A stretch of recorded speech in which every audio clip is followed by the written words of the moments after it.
중국의 정치 체제는 네. 공산당 영도 체제다. 중국의 공산당은 미국의 민주당이나 공화당과 다릅니다. 국가와 사이 위에 뭐가 있느냐? 공산당이라는 게 있는 거예요. 사회주의가 뭐요? 라고 중국인들한테 물어본다라면 정해진 답은 딱 두 가지예요. 정치적으로는 공산당 영도 체제, 경제적으로는 인민이 함께 잘 사는 사회, 즉 공동 부유가 실현된 사회. 많은 분들이 중국에 대해서 계속 오해를 하고 자꾸 착오를 일으키는 게 권위주의 국가, 후진 국가, 일당 독재하면 아프리카의 저 후미진되어 있는 나라랑 동급으로 취급해버려요. 라틴 아메리카에 있는 뭐 어떤 나라랑 동급으로 취급해버리고. 근데 잊지 말아야 될 게 정치적인 측면, 민주건설 측면에서 그렇지만 국가건설에서 그러냐? 그게 아니다라는 거죠. 네, 우리나라 전체 경제에서 아마 중국이 차지하는 비중이 뭐 어림잡아 한 절반 정도 되는 것 같습니다. 특히 수출에서는 어마어마한 영향력 미치고 있고요. 그 외에도 정치 경제적으로 어마어마한 정말 영향력이 있을 수밖에 없는 나라가 바로 중국인데, 중국에 대해서 그래서 제대로 이해하지 못하면 우리의 투자는 물론이고 여러 가지 선택에 있어서 실수를 할 가능성이 좀 높을 것 같습니다. 그래서 우리 3프로가 또 준비했습니다. 제대로 된 중국 전문가를 모시고 중국에 대해 제대로 알아보는 시간, 앞으로 여러분과 함께 쭉 중국 공부를 좀 해볼 예정인데, 중국하면 역시 이분이 가장 우리나라 최고의 전문가가 아닌가 싶습니다. 조영남 교수 모시고요. 조영남의 중국통이라는 이름으로 중국의 현재 모습, 그리고 현재 모습을 띠게 된 그 과거의 이유들까지 하나하나 차근차근 여쭤보도록 하겠습니다. 자, 우리 서울대학교 국제대학원의 조영남 교수님 나오셨습니다. 어서 오십시오. 예, 안녕하십니까. 네, 조영남입니다. 반갑습니다. 네, 저희 3프로 TV에는 사실 처음 이제 지난번에 출연해 주셔서 그 에피소드 2개 올라갔는데 대략 한 120만 정도 아마 조회수가 좀 나온 것 같습니다. 중국에 그렇게 관심이 사람들이 있는지 몰랐는데 교수님 말씀이 재밌어서인지 아니면 중국에 대한 관심이 많아서인지 굉장히 많이들 보셨던 것 같아요. 왜들 이렇게 본다고 혹시? 제 생각은 아마 네. 저 정프로님하고 네. 오 소장님이 잘해주셔서 그런 것 같습니다. 아유, 고맙습니다. 예, 그게 예. 정답인 것 같습니다. 사실은 네. 끝나고 이제 방영되고서 네. 며칠에 걸친 학술회의가 있었거든요. 그러셨어요? 학술회의에는 이제 우리 중국 전문가들 모여서 네. 여러 가지 같이 논의하고 그러는데 많이들 얘기를 하시더라고요. 특히 좋은 게 이제 그 두 변 공산당 24 당대회가 중요했는데 네네네. 마침 교재를 쓸만한 게 나와줘서 수업 시간에 네. 틀고서 같이 토론도 하고 그래서 아주 좋았다고. 특히 네네. 이제 젊은 세대들은 그 책으로 보는 것보다는 네. 영상이 좋잖아요. 그래서 그렇죠. 저도 굉장히 보람을 느꼈습니다. 아유, 그리고 고맙습니다. 사실은 네. 제가 아들놈하고 내기를 했거든요. 몇만 나오냐? 저는 30만 안 넘어간다. 아드님은? 아들은 아니다, 50만 넘어간다. 아드님이? 예. 그래서 그러면 네 말대로 50만 넘어가면 네. 내가 근사하게 한 끼 쏜다. 그랬어요? 네, 그래서 50만 넘어서 가족 셋이 모여서 네. 맛있게 한 끼 했습니다. 아니, 50만 해준 사람들은 시청자인데 시청자분들한테 뭘 줄 생각을 하셔야지 가족들끼리만 그렇게 맛있는 거 드셨습니까? 예, 그럼 뭐 해야 되겠죠? 저희 다음 영상 올라갈 때 예. 100만 넘어가면 예. 네, 우리 시청자분들께 우리 저 교수님의 책 좀 통 크게 한 30권 쏠까요? 예, 좋습니다. 제 사진을 터져서 쓸 거고요. 네. 100만 넘어가면 그렇게 하도록 하겠습니다. 알겠습니다. 자, 그러면 여러분도 많이 좀 봐주시면 여러분이 또 받으실 수 있는 제 책을, 우리 교수님 책을 두 권 정도 이렇게 주셔서 좀 봤는데 어마어마합니다. 정말 이 책을 다 읽기도 쉽진 않을 것 같긴 한데 여튼 그래도 중국에 대해서 완벽하게 이해하는 데는 이 책 이상의 교재는 아마 없는 것 같고요. 오늘부터 그래서 이 책에 나온 내용들 포함해서 좀 저희한테 현재 중국의 이야기, 또 과거 중국의 이야기 좀 해주시는 거죠? 예, 그렇습니다. 지금 이제 요번 새로 이제 저를 위해서 고맙게도 조영남의 중국통이라는 코너를 만들어 주셔갖고요. 네. 그래서 이제 물론 이제 반응이 어떨까에 따라서 이게 계속될지 모르겠지만 네. 그 1차로 10회 분량을 네. 제가 이제 최근에 한 달 반 전에 쓴 책을 갖고 하기로 했습니다. 네. 그래서 이 책이 지금 말씀하셨듯이 일반 독자들한테는 네. 쉽게 읽으라고 못해요. 왜? 1300페이지입니다. 그러니까 너무 두껍다. 그렇기 때문에 이걸 좀 하나하나 네. 좀 쪼개고 좋습니다. 풀고 또 생생한 에피소드까지 책에서 네. 담지 못한 이제 그렇게 해서 12번으로 네. 아주 생동감 넘치는 중국 이야기, 현재 이야기입니다. 네, 현재 네. 어떻게 벌어지는지 좀 설명하도록 하겠습니다. 좋습니다. 이거 너무 중국과 관련된 코너 하나 만들었다 생각하지 마시고요. 예. 여기서 잘 되면 저희 채널 독립 한번 해요. 예. 그래서 나중에 우리 교수님이랑 저랑 감사합니다. 예, 말이라도 그렇게 해주시니까.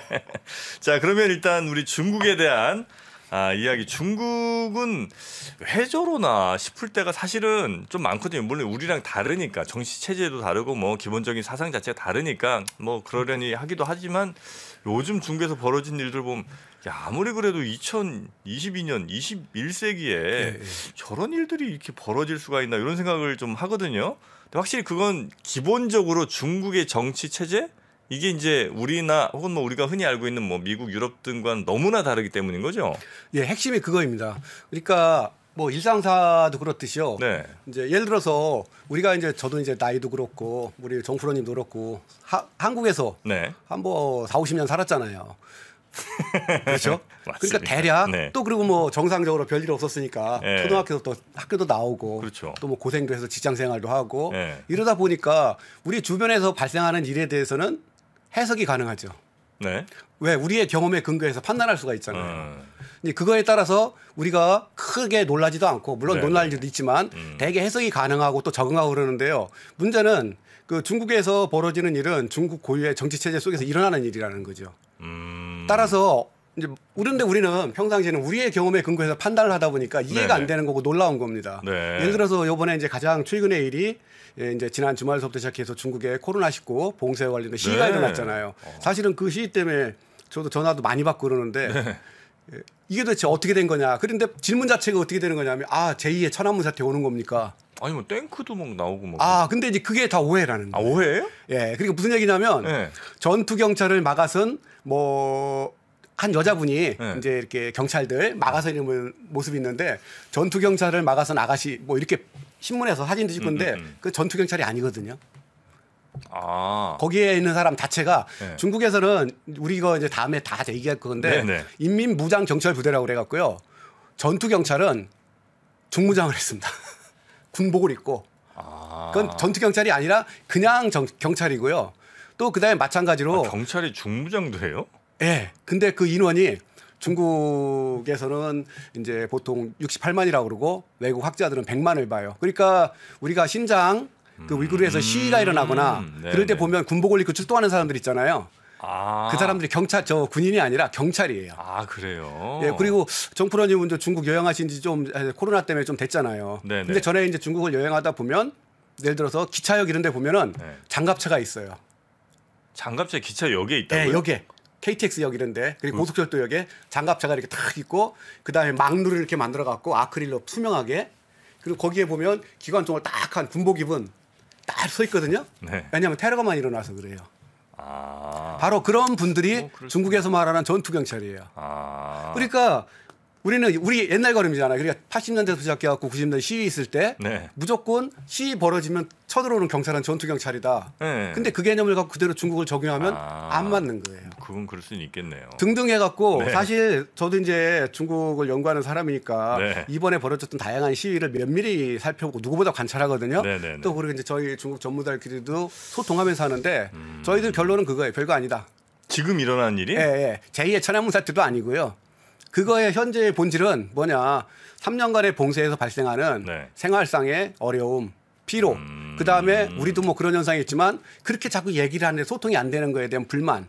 네네. 그리고 사실은 이미 거의 한 달 전에 그 공산당 중앙과 국무원의 그 코로나19에 대한 방침이 조금 바뀌었었어요. 근데 이제 문제는 게 밑에서 집행이 안 되는 거예요. 그래요. 예, 그러니까 완화라는 게 기본인데 그게 이제 집행이 안 되는 속에서 발생하는 문제. 그러니까 저희들은 보통 이제 저런 일이 발생하면 이렇게 판단을 하고 결정을 하는데 그 이유는 뭐냐면 저희는 한국의 경험, 한국의 정치 체제에서 판단하는 게 아니라 네. 이제 먹고 사는 게 중국이니까 중국에 대한 연구니까 그 속에서 판단한다라는 거지. 따라서 제 생각은 만약 그 우리 시청자 여러분이나 네. 우리 정프로님이나 그 중국의 정치 체제의 운영 원리 네. 이런 거에 대한 이해가 높다라면 이제 정확한 판단을 내리실 수 있고 바로 이제 오늘부터 네, 시작해서 네. 제가 하려는 일이 바로 그거죠. 좋습니다. 제가 역시 뭐 이제 한국에서 저는 이제 쭉 살아가다 보니까 중국의 그런 모습을 보고 이거 뭔가 큰일 발생했구나라고 해서 뭔가 잘못된 선택, 뭐 투자에 있어서도 그렇고 여러 가지 잘못된 선택을 할 수도 있는데 그런 오해를 지금부터 이제 시작해 주시는 그 시리즈로 조금 더 실수를 줄일 수 있는 방향으로 한번 가보겠습니다. 그렇죠. 그래서 네. 사실은 이제 요번에 네. 그 같이 지금 앞에 우리 아크릴 돼 있는 책 자체, 네네. 이 책 자체가 바로 그거거든요. 가장 중요한 게 그 사회를 이해하려면 투자를 하건 아니면 뭐 여행을 하건 유학을 하건 뭘 해도 좋은데 가장 기본적으로 그 사회의 본체를 파악을 해야 되거든요. 네네네. 그리고 움직이는 모습을 파악해야죠. 그리고 이제 그것이 파악된 다음에 그 다음에 나타나는 현상들에 대해서는 판단을 내릴 수가 있는 거죠. 좋습니다. 그럼 중국의 하여튼 좀 그래도 일반적이진 않은 것 같아요. 제가 느끼기에는. 아, 일반적이지 않죠. 그렇죠. 그래서 네. 중국의 그러면 가장 근간 혹은 뭐 가장 중심이 되는 그 통치 체제부터 일단 우리가 좀 한번 알아봤으면 좀 좋겠습니다. 예, 좋습니다. 그래서 근데 이 전에 전제 조건이 하나 뭐가 있느냐면 우리가 중국을 볼 때는 물론 이제 모든 사람은 자기의 취향에 따라서 자기의 관점에서 보는데 두 가지를 같이 객관적인 사실을 인정해야 된다라는 거예요. 네. 이제 하나가 뭐냐? 우리도 벌써 시작하면서 우리 정프로님하고 저 얘기했듯이 중국은 권위주의 체제다. 그렇죠. 쉽게 말해서 공산당 일당 체제다. 예. 그리고 거기에서는 뭐 티에너먼 민주화운동이라든지 홍콩 진압이라든지 뭐 이번에 대학생들의 그런 시위도 진압하는 네. 이런 권위적인 이런 모습이 보인다. 네. 이거를 인정하는 거 이건 뭐 당연한 거죠. 네. 예. 그런데 문제는 중국이 이거 하나만이 아니라는 거예요. 뭐냐 또 다른 측면으로 그러니까 정치적으로는 민주국가가 아닐 수 있지만 그러나 이제 영어로는 이제 가버넌스라고 그러고 그냥 통치 체제라고 그러거든요. 통치 체제 면에서는 결코 후진 국가도 아니고 낙후된 국가도 아니다라는 거예요. 그러니까 이게 이제 학자들은 그러니까 이제 일반인들은 정치하면 민주주의냐 아니냐 이것만 보는데 저희 학자들은 그걸 보는 게 아니라 그것도 중요해요. 그게 한 축이지만 또 다른 축은 뭘 보느냐면 이 국가가 국가로서 제대로 작동을 하는가 안 하는가. 예를 들자면 그런 거예요. 민주주의 국가라고 해서 우리 어린이들한테 필요한 교육 시스템을 제대로 제공해 주느냐 그거 아니잖아요. 그렇죠. 그렇죠. 또 예를 들어서 코로나19가 발생했을 때 의료 체계를 제대로 작동해서 위기 상황에 대응을 정한 아니냐 이거는 민주주의 아니냐와 상관없는 문제예요. 하나 대표적인 나라를 사례를 들면 싱가포르 같은 경우. 싱가포르는 정치학자들이 뭐라고 분류하느냐면 연성 권위주의 국가라고 분류해요. 연성. 권위주의 국가는 권위주의 국가인데 부드럽다. 왜? 선거는 있어요. 그런데 1954년 이후로 피플스 액션 파티라고 해서 인민행동당. 싱가포르는 영어랑 중국어를 두 개를 쓰거든요. 그래서 이제 집권 여당 이름이 중국어로 하면 인민행동당, 영어로 하면 피플스 액션 파티인데 1954년 집권 이후 지금까지도 계속 집권하고 있거든요. 그리고 야당 국회의원이 90여 명 중에서 전체 90여 명 중에서 3명인가밖에 없어요. 정권 교체될 가능성 없어요. 그런데 아시잖아요. 싱가포르 하면 세계 최고의 통치 체제를 갖고 있는 나라예요. 아, 그거를 높이 평가합니까? 아, 그럼요. 예를 들어서 그 부패가 가장 없는 나라 중에 하나고요. 그렇긴 하죠. 아시아에서 1인당 국민소득이 가장 높은 나라 6만 달러. 1인당 국민소득 6만 달러. 거기다가 공무원들의 경쟁력, 그다음에 교육 경쟁력. 그러니까 뭐냐면 우리가 정치 체제를 볼 때 두 가지를 봐야 되라는 거예요. 하나를 학자들은 이렇게 하면 전문용어를 좀 쓸게요. 하나는 민주건설이라고 합니다. 민주건설. 이 민주건설은 뭐냐? 국민이 주인으로서 자기의 권리를 지키고 주권을 행사해서 얼마만큼 그 나라를 국민을 위해 봉사하게 만드느냐. 이걸 만드는 걸 민주건설이라고 그래요. 이게 그 나라를 평가하는 하나의 수단입니다. 독재국가냐 민주국가냐. 또 하나는 뭐냐? 그거는 국가건설 내지는 제도건설이라고 그래요. 이거는 뭐냐? 국민이 필요하는 정치적 공공재를 그 나라가 공급해 주느냐 못 공급해 주느냐의 문제예요. 싱가포르 같은 경우는 민주국가는 아니라고 할지라도 전 세계 의료, 교육, 그다음에 교통, 사회 운영, 공무원 운영, 국가 운영 면에서는 최고 수준이거든요. 이거는 국가 건설이 잘 됐다 그러는 거예요. 그래서 바로 우리가 또 하나 중국을 볼 때도 많은 분들이 중국에 대해서 계속 오해를 하고 자꾸 착오를 일으키는 게 권위주의 국가, 후진 국가, 일당 독재하면 아프리카의 저 후미진되어 있는 나라랑 동급으로 취급해버려요. 라틴 아메리카에 있는 뭐 어떤 나라랑 동급으로 취급해버리고. 근데 잊지 말아야 될 게 정치적인 측면, 민주건설 측면에서 그렇지만 국가건설에서 그러냐 그게 아니다라는 거죠. 이제 이걸 바로 이제 저번에 저랑 만났을 때도 제가 얘기했듯이 그게 바로 지난 40년 동안 중국에서 벌어진 일이에요. 그러니까 그때도 말씀드렸듯이 GDP가 1,500억 달러밖에 안 됐었는데 토탈 GDP가 40년 전에. 근데 지금 15조 달러 됐거든요. 근데 이것이 이야기하는 바가 뭐냐? 경제 발전은 정치 민주화랑 상관없어요. 국가 건설이 잘 되면 즉 교육제도 얼마나 잘 되냐, 인프라 얼마나 잘 되냐, 그다음에 사회 경제적 시스템이 얼마나 잘 움직이냐에 따라 결정되는 거거든요. 이 측면을 같이 봐야 된다라는 거예요. 따라서 바로 중국의 통치 체제를 우리가 볼 때는 부정적 측면으로서의 권위주의 중국. 그러나 또 하나의 긍정적 측면으로서 국가 체제로서는 상당히 발전한 중국. 이 두 가지 면을 종합적으로 분석해야 되는 게 학자들의 보기예요. 그 뭐 답은 아직 뭐 안 주셨으니까 이게 이제 앞으로 서서히 이제 설명 주시겠습니다. 예를 들면 카타르 잘 살잖아요. 예. 1인당 막 저 웬만한 집들은 뭐 그냥 애들 그건 다릅니다. 대학 막 어마하게 돈 주잖아요. 참고로요. 예. 그 학자들이 다른 나라의 그 통치 체제를 분석할 때 예. 그 석유 그 산유국이라고 그러죠. 그 나라는 제외합니다. 아 그래요? 예. 왜냐하면 거기는 돈 버는 게 따로 있으니까. 왜냐하면 그런 나라가 한둘이 아니죠. 예. 그 예를 들어 아시아의 브루나이도 있고 예. 뭐 사우디아라비아, 쿠웨이트, 카타르 이런 데는 근데 그게 다 국민들을 교육시키고 예. 그다음에 훌륭한 노동자로 만들고 양질의 일자리를 만들어내고 기술 개발 이래서 만든 돈이 아니라 말 그대로 석유 파수판. 그렇죠. 이거는 평가를 안 해요. 그래서 거기서는 아무리 1인당 국민소득이 얼마고 이런 건 치지 않습니다. 근데 중국은 상황이 다른 거예요. 그래서 이 학자들이 그러니까 일반인들은 그렇게 해도 괜찮아요. 아이 중국 저 권위주의 국가 싫어. 근데 문제는 그럴 경우에 한 면만 보다 보니까 다른 면은 설명이 안 되는 거예요. 네. 그러니까 예를 들어서 중국 붕괴론이 30년 전부터 나왔거든요. 아 그래요? 그럼요. 1991년 소련이 무너지는 때 뭐라고 했느냐? 얼마 안 남았다 중국도. 당연하죠. 종주국이 그 소련이라는 나라가 1917년에 볼셰비키 혁명 이후에 만든 종주국이잖아요. 네. 산업도 발전하고 저런 나라도 저렇게 무너지는데 중국 저거야 뭐. 근데 그 이후부터 지금까지 심지어 어떤 분이 있었느냐면요. 중국이 10년 이내에 안 무너지면 내 열 손가락에 장을 지시겠다는 사람도 있었어요. 장 아직 안 지셨죠? 그리고 또 유명한 게 세계적으로 베스트셀러가 된 책이 있는데 그 영어 책이거든요. 한국말로 번역하면 책 제목이 뭐냐? 곧 붕괴할 중국이에요. 책 제목이. 그게 미국의 유명한 출판사에서 나와서 세계 베스트셀러. 그 책이 2001년에 나왔어요. 제가 지금 무슨 말씀을 드리느냐면 그런 식의 민주냐 아니냐 독재냐 아니 이것만 보니까 독재 국가는 다 무너졌으니까 중국도 머지 않았겠느냐. 문제는 근데 국민의 입장에서는 또 한 나라의 그 상황에 봐서는 민주냐 권위주냐에 따라서만 이렇게 붕괴되거나 그러지는 않아요. 가장 중요한 문제가 아까 제가 말씀드린 정치학자들은 사실은 정치제라고 표현하거든요. 풀어서 쓰면 정치적 공공재. 지금 무슨 얘기냐면 첫째 그 국가가 나를 적으로부터 지켜주냐 못 지켜주냐. 그건 뭐 기본적으로 해야 되는 가장 거죠. 중요하죠. 그다음에 저 국가가 나를 가장 기본적인 복지를 제공해주냐 해주냐 이거 먹고 사는 것도 시작해갖고 그다음에 중요한 게 저 국가가 나에게 법 질서를 지켜주냐 안 지켜주냐. 법 질서를 지켜주냐. 밤거리에 못 나가면 또 내가 벌어놓은 걸 누가 뺏어가는데 그걸 못 지켜주면 소위 말하는 치안이잖아요. 이게 이제 가장 중요한 물질적인 공공재, 정치적 공공재 세 개째. 그다음에 네 번째가 이제 정치적 공공재, 정신적. 예를 들어서 자유. 평등, 공정 이런 거 얼마나 실현하느냐. 그걸 보장해 주느냐. 그렇죠. 실현하느냐. 그래서 이 네 가지를 제대로 공급해 줬을 때 우리는 그 나라의 국가 건설이 성공했다. 그리고 통치 체제가 훌륭하다라고 평가하는 거예요. 근데 일반인들은 그런 얘기를 할 기회가 거의 없잖아요. 그래서 바로 이제 학자가 중국을 보는 관점과 일반인이 중국을 보는 관점이 다른 이유가 바로 그거예요. 저는 예를 들어 똑같이 앉아갖고 권위주의 체제 저 나쁜 놈들 욕하는 거 싫거든요. 근데 문제는 40년 동안 저 GDP 100배가 발전했잖아요. 석유로 캔 것도 아니잖아요. 이걸 어떻게 설명할 거냐라는 거예요. 그렇다고 그거에 눈 감을 수는 없잖아요.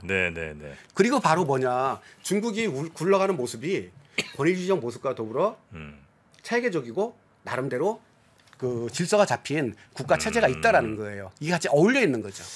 자, 그럼 교수님이 지금부터 저희 어쩌면 저도 이제 굉장히 중국을 보는 눈이 좁을 수밖에 없거든요. 그 시야각을 좀 넓혀주시죠. 그러니까, 좋습니다. 미국 혹은 뭐 우리가 생각한 뭐 민주주의 국가와 중국의 가장 큰 정치 체제의 어떤 그 차이점 좀 몇 개 좀 짚어주시죠. 가장 중요한 게 오늘 저랑 이제 첫 번째 제 1회 조영남의 중국 통해서 첫 번째 이 키워드 하나만 기억하시면 됩니다. 하나만 기억해요? 중국의 정치 체제는 공산당 영도 체제다. 공산당 영도 체제. 공산당 영도 체제다라는 거 하나만 기억하면 됩니다. 이게 키워드입니다. 이게 무슨 뜻이냐? 중국의 공산당은 미국의 민주당이나 공화당과 다릅니다. 영도라는 말을 써야 되는 거예요? 그렇죠. 근데 이제 그거를 우리말로 쓰면 지도라는 말이 있거든요. 근데 지도라는 중국어가 또 있어요. 같은 단어인데? 의미는 다르죠. 아, 그렇습니까? 그래서 어쩔 수 없이 우리도 한자권에서 영도라는 말을 쓰잖아요. 네. 그럼 영도라는 말을 쓰면 좀 뭔가 좀 우리나라 것 같지 않은. 약간 북한 느낌. 아, 바로 그거죠. 그 느낌을 살려서 그냥 영도. 공산당 영독 체제. 뭔가 이렇게 이끌어간다는 느낌인가요? 그렇죠. 그래서 바로 네. 공산당과 미국의 민주당이나 공화당과의 차이점이 뭐냐? 네. 우리나라의 집권 여당도 마찬가지인데요. 민주당과 공화당은 설사 지금 이제 미국 같은 경우는 미국을 예를 들면 네. 민주당 조 바이든 대통령이 대통령이니까 집권 여당이 이제 민주당이죠. 네. 민주당을 집권당이라고 그럽니다. 네. 영어로는 가버닝 파트라고 그러죠. 그래서 집권당이란 정치 권력을 장악하여 국가를 통치하는 정당이에요. 네. 이게 다죠. 네. 우리나라 지금 집권 여당이 있으니까. 네. 그러나 일반적인 민주주의 국가에서는 그걸 끝이에요. 예를 들어서 미국의 민주당이 국민을 상대로 해서 새로운 파라다이스를 이끌기 위해서 지도한다 이러면 듣겠어요? 안 벌써 되죠. 웃으시잖아요. 네. 바로 그 차이예요. 중국의 그런 공산당은 뭐냐? 단순한 집권당이 아니라 플러스 국민을 특정한 방향, 여기서 말하는 특정한 방향이라는 사회주의 건설이죠. 그걸로 이끌어가는 영도당이라는 거예요. 이게 이제 결정적으로 중요한 차이고요. 네. 동시에 이제 이게 공산당, 중국의 공산당과 권위주의의 다른 정당을 구별하는 거예요. 다른 말해서 예를 들어서 다른 권위주의 국가에서는 구테타를 통해서 정권을 장악할 수 있어요. 네, 네. 근데 그거는 끝이에요. 그렇게 구테타를 통해서 장악한 뭐 다른 그 제3세계 국가 그 당을 영도당이라고 안 불러요. 왜? 그 사람들의 목적은 권력 장악의 목적이었으니까. 근데 공산당은 네, 네. 권력 장악 그 자체가 목적이 아니라 처음서부터 사회주의라는 혁명을 내걸고 집권에 성공한 정당이고요. 그래서 네. 공산당을 규정할 때 가장 중요한 게 집권당이면서 동시에 영도당이다. 이거를 국가체제, 사회체제 전체로 확대시키는 바로 네. 중국의 영도체제, 정치체제의 가장 중요한 특징은 바로 공산당은 공산당은 영도체제다. 공산당이 이끌어가는 체제라는 뜻이에요. 제가 여기 지금 삼각형을 권력 삼각형을 제가 그린 건데 네. 여기 보면 일반적인 나라에서 한국의 경우는 국가와 사회밖에 없어요. 그죠? 국가와 사회. 네. 그렇죠. 국가가 통치하고 네. 사회는 그걸 수용하기도 하고 거부하기도 하고 네. 이거죠. 그러니까 단순한 직선적인 관계죠. 예를 들어서 뭐 정프로님 생활에 뭐 현재 집권 여당인 국민의힘이나 뭐 야당이 민주당이 엄청난 영향을 미치나요? 아니잖아요. 네, 그럼 안 되죠. 그건 안 되죠. 네. 우리는 벌써 알잖아요. 근데 중국은 국가와 사이 위에 뭐가 있느냐? 공산당이라는 게 있는 거예요. 그러니까 국가와 사회 위에 공산당이 예, 있다고요? 그래서 삼각형이 정삼각형이 아니라 기울어진 삼각형인 이유가 저기 그냥 그리시다가 잘못한 게 아니고 아니에요. 일부러 저렇게 일부러 그리신 그렇게 그러는 겁니다. 그래서 네. 공산당은 바로 다른 나라의 집권 여당처럼 국가 권력을 장악했어요. 그게 집권당이죠. 네. 이게 다른 나라는 여기서 끝나요. 그리고 공산당이라는 건 안 드러나고 집권 여당은 국가 속에서 당이 들어가서 사회를 통치하는 거죠. 국민을요. 근데 중국은 그게 아니라 공산당이 별도로 있으면서 국가에 대해서도 통치하고 국민과 사회에 대해서도 영도하는 거예요. 당이 왜 있어야 되죠, 그러면? 그게 바로 네. 그 정치는 개인이 할 수 있는 건 아니거든요. 그게 권위주의건 민주주의건 있잖아요. 네. 당이 없는 정치를 쓸 수가 왜 그런지 아시죠? 이 엄청난 일. 그래 정치라는 게 뭐냐면 네. 공적이고 네. 권위적인 결정을 내리고 집행하는 과정과 결과예요.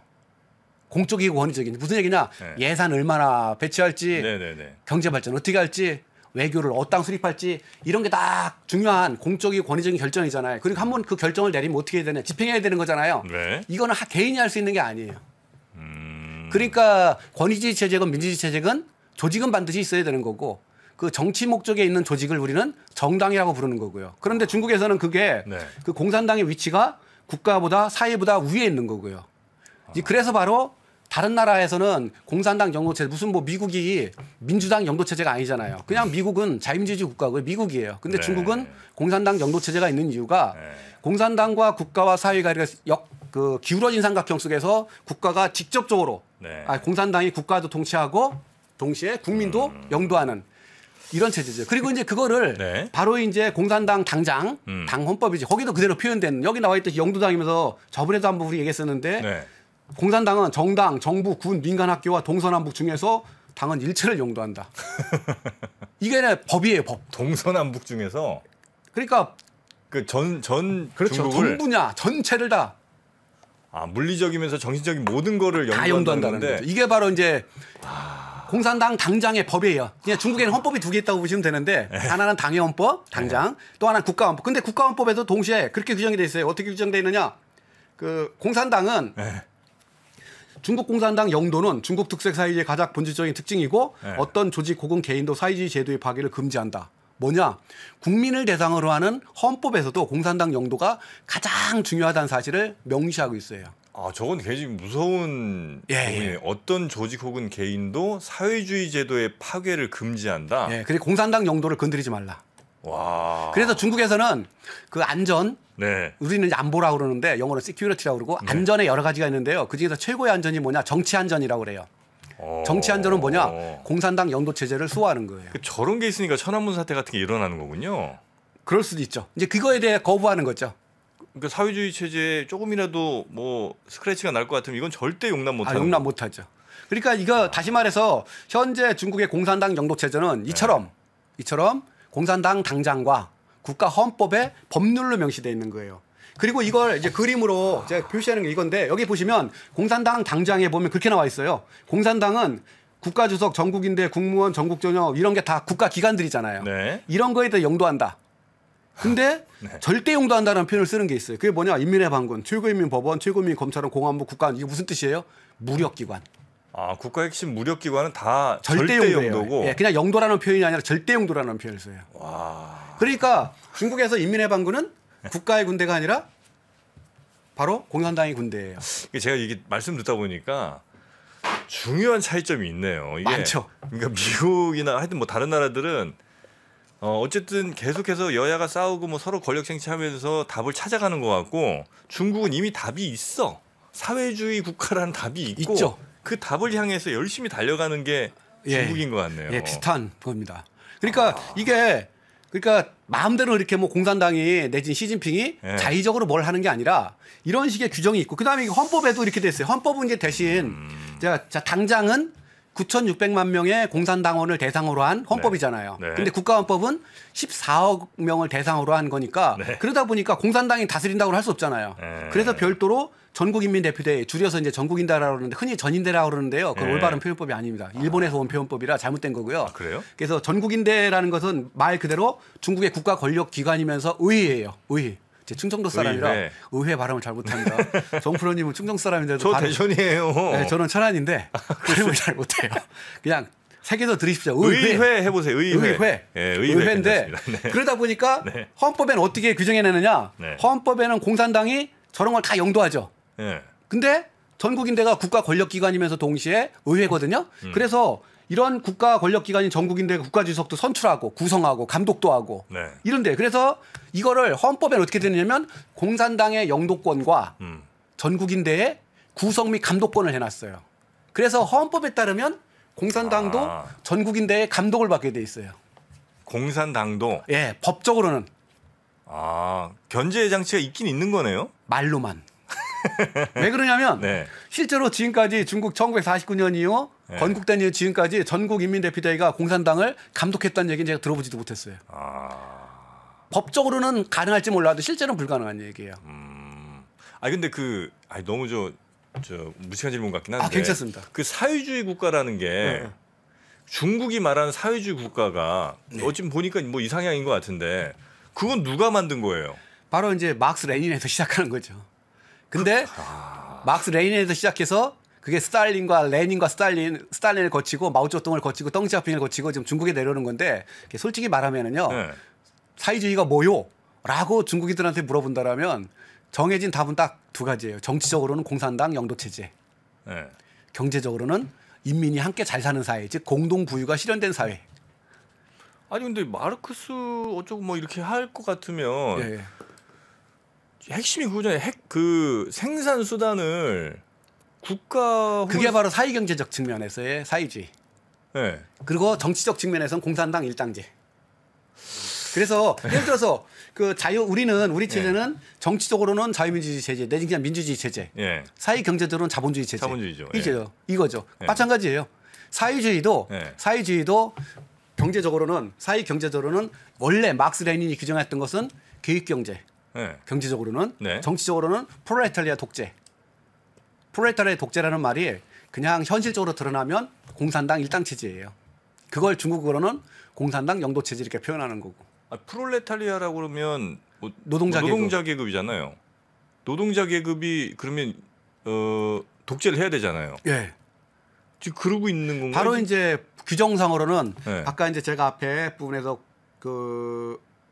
안 읽어드렸는데 공산당 당장을 보시면요. 네. 중국 공산당은 중국 노동자 계급에 선봉되고 이렇게 돼 있어요. 동시에 중국 인민과 중화민족에 선봉되며 이렇게 돼 있어요. 근데 지금 그러면 시진핑부터 해서 모든 저 지도자들이 다 지금 저 노동자 출신은 아니잖아요. 바로 이제 핵심을 정확히 집었는데요. 아, 그렇습니까? 그러니까 예를 들어 그런 거예요. 내가 노동자 출신이라고 해서 노동자의 이익을 보장한다는 건 없어요. 뭐 그렇긴 하겠죠. 예. 따라서 예. 이게 지금 괴리가 되고 있어요. 과연 중국에서 지금 추진하고 있는 정책이 네. 노동자 농민을 위한 정책이냐? 예. 아닌 것 같아요. 그다음에 그러면 노동자 농민의 정당이라면 당원 네. 중에서 노동자 농민이 다수파여야 되잖아요. 예. 우리 이제 그거는 다음에 시간을 검토할 텐데 네. 노동자 농민은요 공산당의 소수예요.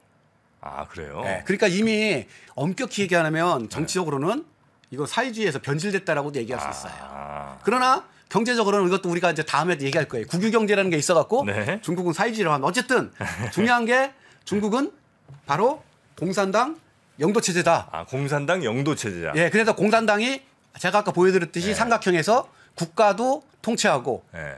국민도 영도하고 사회도 영도하고 여기서 말하는 사회는 기업, 문화단체, 사회조직 다 들어가는 거예요. 이게 중국의 정치체제의 특징이고 그게 공산당 영도체제다라는 겁니다. 그 기업도 그러면 공산당이 영도한다고 생각하는 하는 거예요? 거죠. 국유기업의 경우. 국유기업은 예, 국유기업은 공산당이 영도를 하는 거고요. 직접적으로. 그럼 사형기업은 어떠냐? 네. 사형기업은 공산당의 영도하에 사형기업이 시장경제의 원리에 따라 운영하는 거죠. 그러나 큰 틀에서는 네. 공산당 영도 체제 하에 있는 거죠. 그러니까 뭐 사형 기업 그러니까 민간 기업이라고 흔히 얘기하는 그런 기업들이 열심히 뭐 돈 벌어갖고 어떻게 하다가도 공산당이 볼 때 이거는 공산당의 길이 아니야 사회주가 건설에 좀 방해가 돼 이렇게 생각하면 언제든 날려버릴 수도 있는 거군요. 있죠. 있는데 중요한 거는 사형 기업이 그런 결정을 내릴 가능성이 굉장히 적어요. 왜 그러냐? 네. 바로 사형 기업 내부에도 공산당 조직이 다 건설돼 있어 갖고요. 그래서 사형 기업에서 중요한 결정을 사기업 내에도? 그럼요. 예. 바로 이제 우리가 다음에 차근차근 검토할 거예요. 그렇습니까? 예. 근데 중요한 게 공산당 조직은 원칙적으로는요. 경영에는 관여 안 합니다.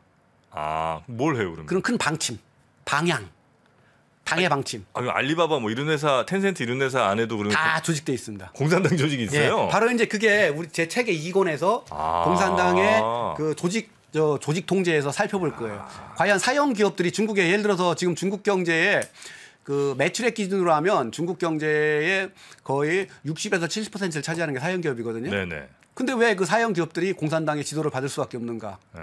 예.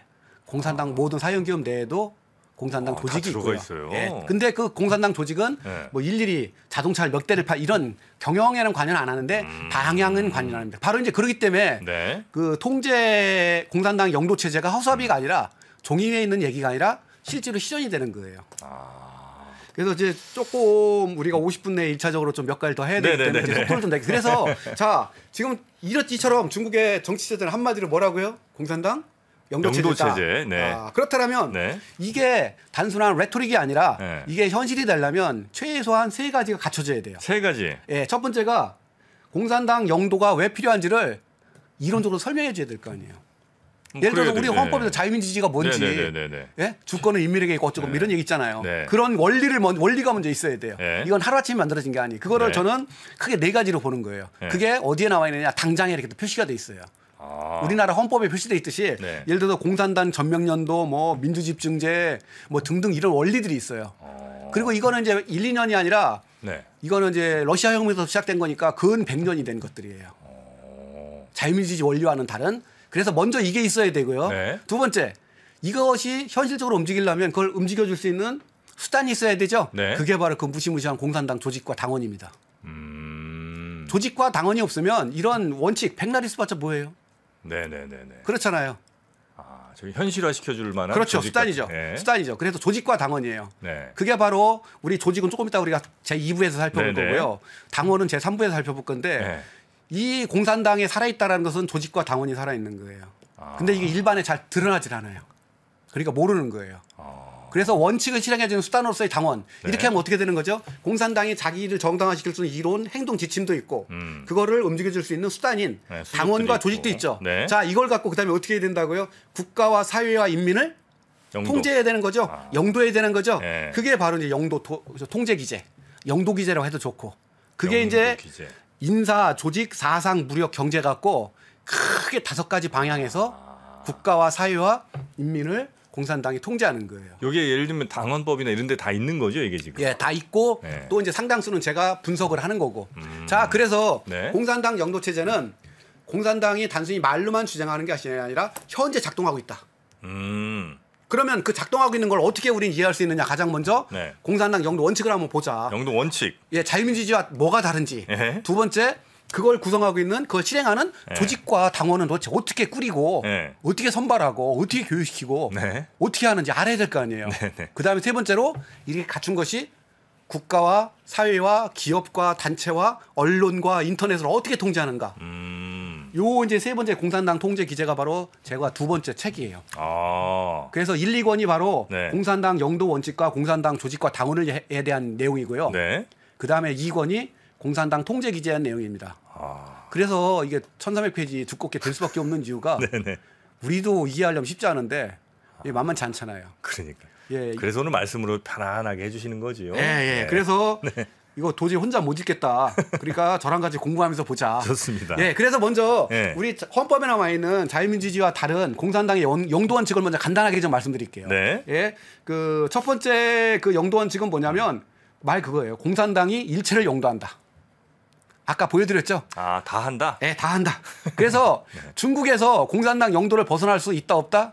못 벗어나겠죠. 없습니다. 뭐. 외자 기업도 예외는 아니에요. 아, 외자 기업도? 단 방식이 직접적이냐 간접적이냐. 아. 참고로 외자 기업에도 공산당 조직이 건설되어 있습니다. 에? 예, 있어요. 아, 현대자동차 있어요. 저기 중법인 있잖아요. 예, 있어요. 거기도 예, 공산당이. 공산당 조직이 건설돼 있어요. 안 되면 중국에서 운영할 수 없습니다. 아, 그래요? 이게 이제 저랑 나중에 공산당 조직 통제에서 제가 조직 통제에서 이제 뭘 분석할 거냐면 여러 가지 중에서 사형 기업과 애저 기업의 공산당 조직이 어떻게 만들어져서 움직이는지, 그다음에 대학에서 어떻게 움직이는지 볼 거거든요. 그러니까 이게 가장 중요한 원칙입니다. 아니, 만들어지고 있다는 걸 경영자들도 알아요? 알죠? 알겠죠? 그리고 사형 기업의 대다수는 있죠. 네. 그 경영자, 소유자가 동시에 당석입니다. 당석이? 예. 당의 책임자이면서 기업의 책임자예요. 아, 그래요? 예, 사형 기업의 대다수는. 그래서 참고로 재미난 얘기 많잖아요. 예. 이게 나중에 조직 통계 보면 아시는데 예. 중국의 사형 기업가들 중에서 사형 기업가가 10명이라면요. 4명은 공산당원이에요. 그래서 그걸 뭐라고 부르느냐? 홍색 자본가라고 불러요. 레드 캐피탈리스트. 그러니까 그 기업가가 된 다음에 공산당원이 되는 게 아니고 원래 공산당원이었는데 기업을 만드는 거예요? 두 개 다 가능해요. 아, 두 개 다 가능해요? 네. 이제 그거 보면 야 신기하죠. 예. 그러면서도 상당한 경쟁력을 유지하고 있거든요. 네. 조금만 기다리세요. 제가 그래서 중국에서 민주화를 한다라는 첫 번째 조건이 뭐겠어요? 이 원칙을 깨야 돼요. 아, 공산당 전면 영도 원칙을 폐기해야 돼요. 이건 못 깰 것 같아요. 쉽지 않죠. 이걸 폐기한다는 게 뭐예요? 다당제를 도입하는 거예요. 아, 이거 안 될 예, 것 같아요. 소련에서 소련이 공산당이 무너지기 때 첫 번째 1단계가 뭐였냐면 이걸 없앴어요. 1989년에 헌법에서 공산당 소련 공산당은 소련을 영도한다라는 걸 폐지했어요. 아, 거기도 똑같이 있었군요. 똑같이 있었어요. 아. 그럼 폐지하면 그다음에 뭐가 되는 거죠? 다당제가 되는 거예요. 예, 예. 다당제에서 다시 뽑고 거기에 선출된 사람이 고르바초프예요. 그다음에 이제 민주화 얘기를 갔죠. 그래서 중국의 민주화의 첫 번째는 공산당 정면 영도 원칙을 없애야 된다. 자, 그다음에 두 번째 원칙은 뭐냐면 네. 조직의 운영 원칙이에요. 조직의 운영 원칙. 혹시 들어보셨어요? 민주 집중제라고? 민주 집중제. 예, 금시초문이죠.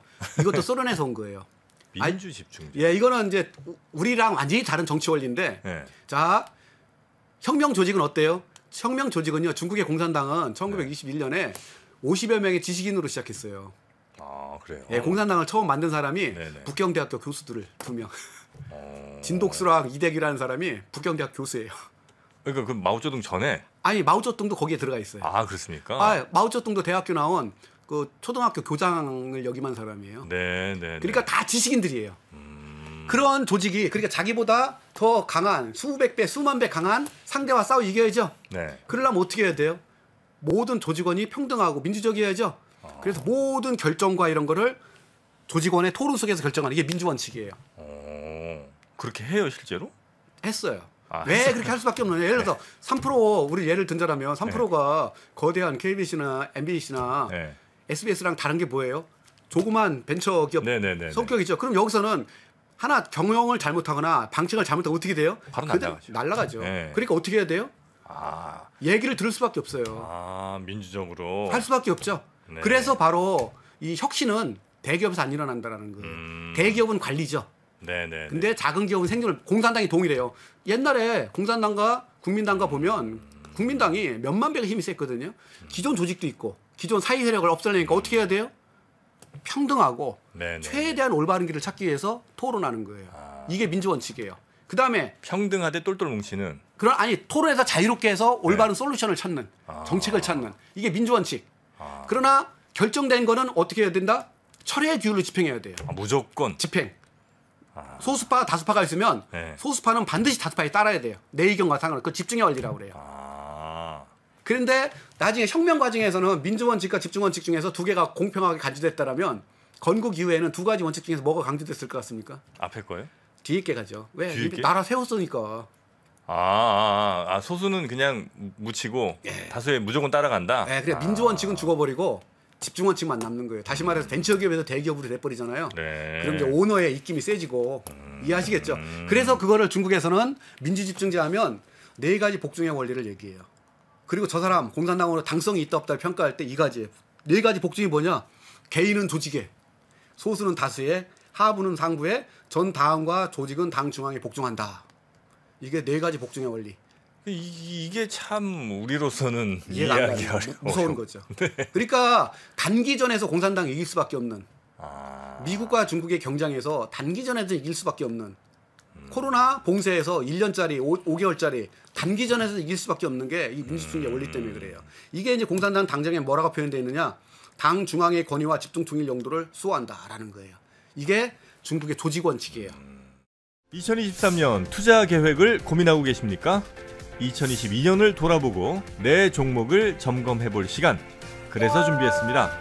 반도체, 2차 전지, 자동차, 인터넷, 바이오, 그리고 국내와 글로벌 투자 전략까지 각 분야 베스트 애널리스트만 모셨습니다. 2023 베스트 투자 전략. 이번 강의는 사전에 설문조사를 통해 투자자분들이 진짜 궁금해하는 내용을 담았습니다. 11월 30일까지 사전 예약을 신청하시는 모든 분들께 3프로TV 다이어리도 보내드립니다. 자세한 내용은 영상 하단 링크 또는 네이버에 3프로TV를 검색하세요. 그 다음에 세 번째, 네. 여기서부터 이제 실질적인 수단이에요. 네. 결국 기업도 그렇고요, 국가도 그렇고요, 인사가 만사예요. 네. 들어보셨죠? 뭐 그렇겠죠. 네, 사람 잘못 뽑아놓으면 네. 동일한. 그러면 공산당이 국가를 통치하고 사회를 영도할 때 가장 강력한 힘이 뭐겠어요? 인사권이에요. 그거를 한자로 어쩔 수 없이 그냥 풀었으면 좀 길어서 네. 당관 간부 원칙. 공산당이 간부를 관리한다라는 뜻이에요. 이해하시겠죠? 네, 그래서 당관, 이거를 간부. 우리말로 풀었으면 공산당만이 간부를 관리한다가 세 번째 원칙이에요. 그래서 중국의 민주화의 두 번째 특징은 뭐냐? 이걸 폐지해야 돼요. 그럼 우리나라는 어떻게 하고 있어요? 우리나라는 딱 나누죠. 어떻게 해요? 선출직 정치인들, 네. 공직자들은 선거로 뽑아요. 네. 즉 인사권을 국민한테 준 거잖아요. 이해하시겠죠? 네네네. 동시에 선출직이 아닌 단순히 행정직, 네. 그게 공무원이잖아요. 그건 시험 봐야죠. 그건 인사권을 누구한테 준 거예요? 국가한테 준 거잖아요. 그죠? 근데 그걸 중국은 누가 갖고 있다고요? 공산당이 갖고 있는 거예요. 그리고 바로 이게 뭐냐? 간부 직무 명칭표라고 해서 이건 노멘클라투라라고, 이것도 러시아에서 온 거예요. 소련에서 도입해 온 건데 사회주의 모든 국가는 다 이 제도를 하고 있어요. 쿠바도 마찬가지예요. 어떻게 하는 거냐? 공산당이 네. 임명하는 직위를요, 층층이다 리스트를 만들어서 그 리스트에 따라서 임명을 해요. 그리고 거기에 써있는 아래 1급 관리자, 이거 뜻이냐면 네. 한층 아래를 관리하는 거예요. 자, 어렵잖아요. 행정체계를 보면 중앙이 있죠. 그 다음에 중국의 성급이 있죠. 네. C급이 있죠. 네. 현급이 있죠. 네. 그 다음에 향급이 있어요. 우리나라도 다 마찬가지예요. 그러면 중앙은 어디만 관리한다고요? 성급. 성급만 관리하는 거예요. 그래서 지역에서는 성급이고, 그게 이제 정부 기관으로 얘기하면 부저부, 교육부, 재정부, 우리 다 똑같잖아요. 네. 그래서 서울시장과 교육부 장관은 급이 같아요. 장관급 내지는 부총리급인데 자 그렇게 해서 중앙이 관리하는 인사가 얼마냐? 약 3,000명 정도예요. 이건 3,000명이 인사권을 쥐고 쥐락펴. 예를 들어서 북경대학교, 청와대학교 다 명문대잖아요. 네. 거기 총장과 거기 당서기는 차관급이라 공산당 중앙이 관리해 인사권. 국유기업 있죠?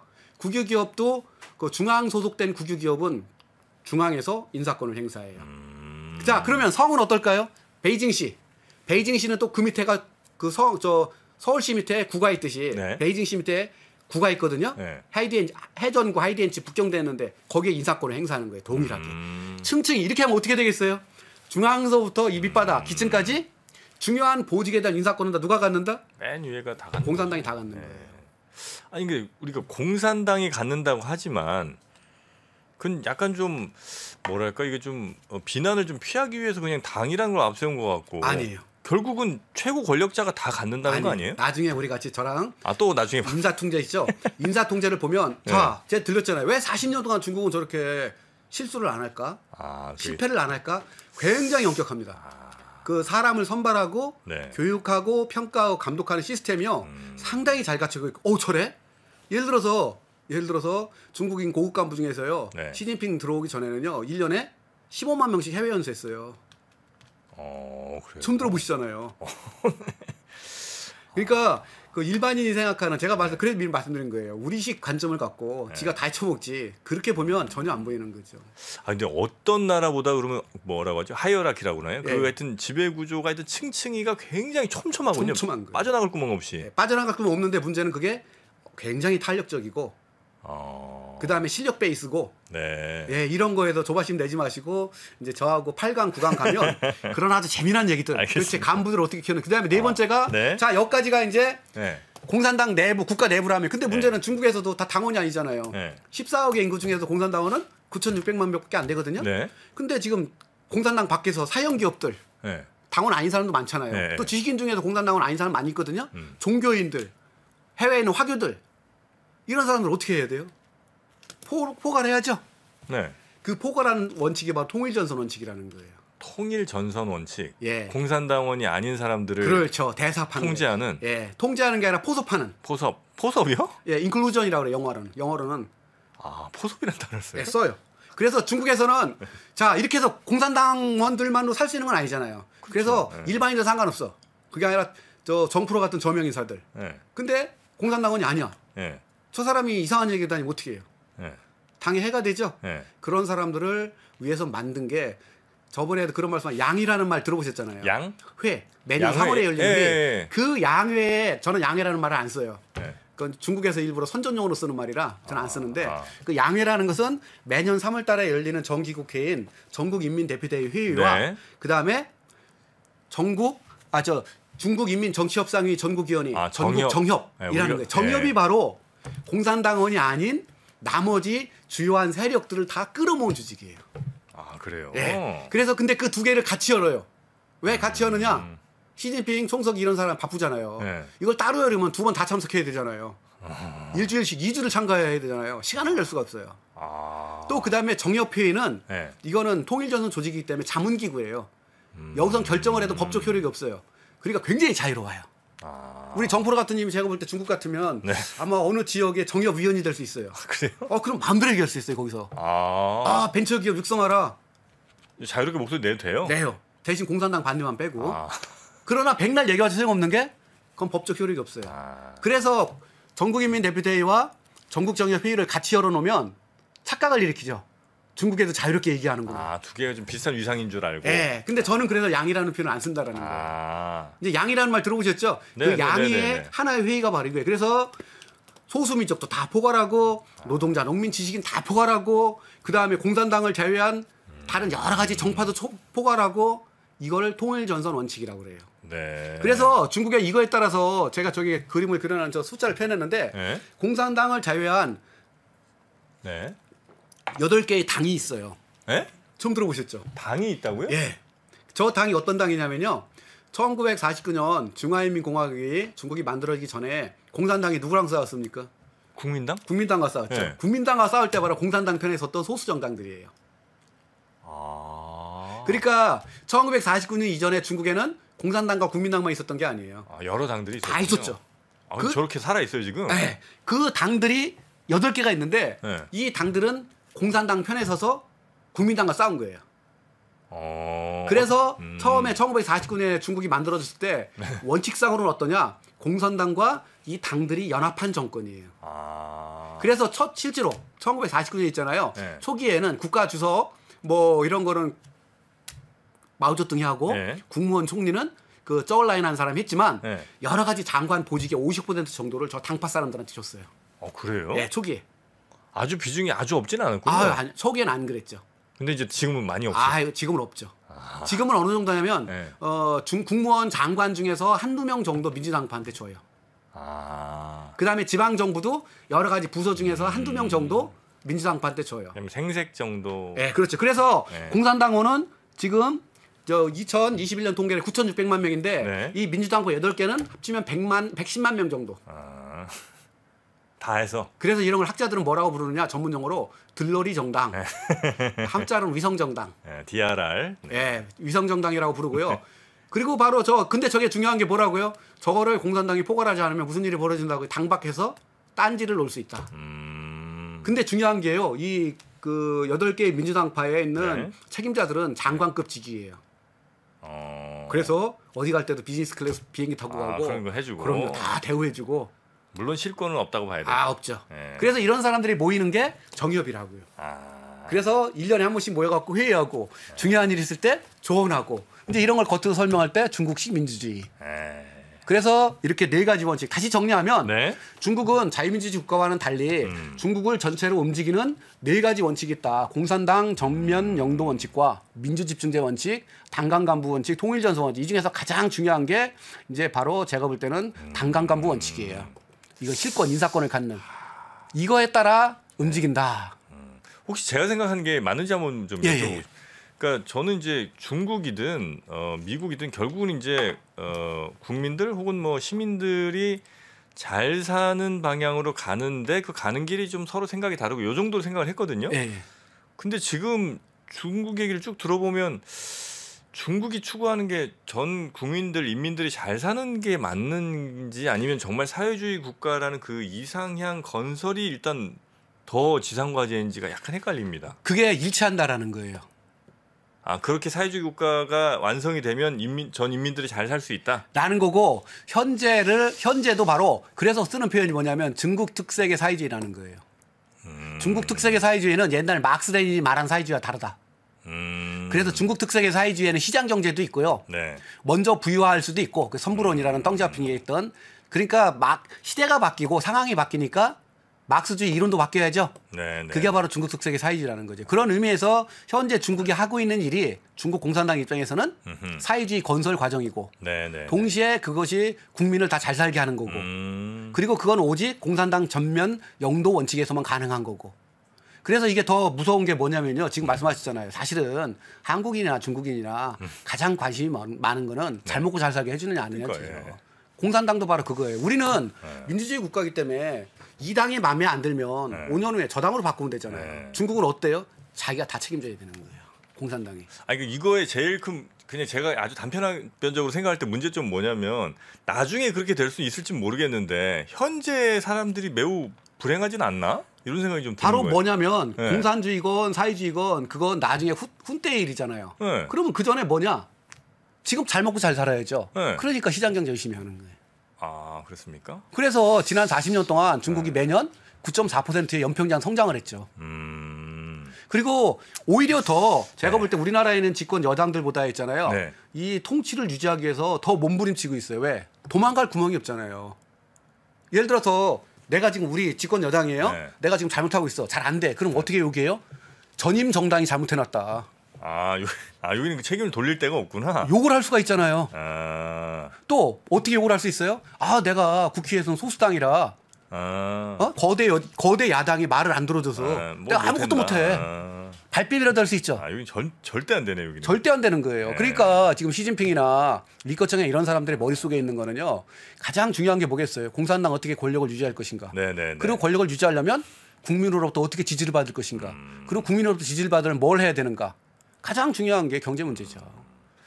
이제 바로 네. 그렇기 때문에 이게 이제 바로 지멋대로 한다 공산당 이러면 아까 공산당 중국 정치 체제가 양면성 중에 하나만 얘기하는 거예요. 권위주의 모습. 근데 이거 설명이 안 되는 게 지난 40년 동안 100배 큰 걸 어떻게 설명을 해요? 제 말 이해하시겠죠? 네. 이걸 같이 설명해 줘야 되는 거예요. 다시 말해서 공산당은 지멋대로 한 게 아니라 나름대로 중국 상황에 가장 잘 맞는 정책을 찾아서 집행하려고 노력했고 그 성과에 따라서 계속 연장이 되는 거예요. 그렇게 봐야 되는 거예요.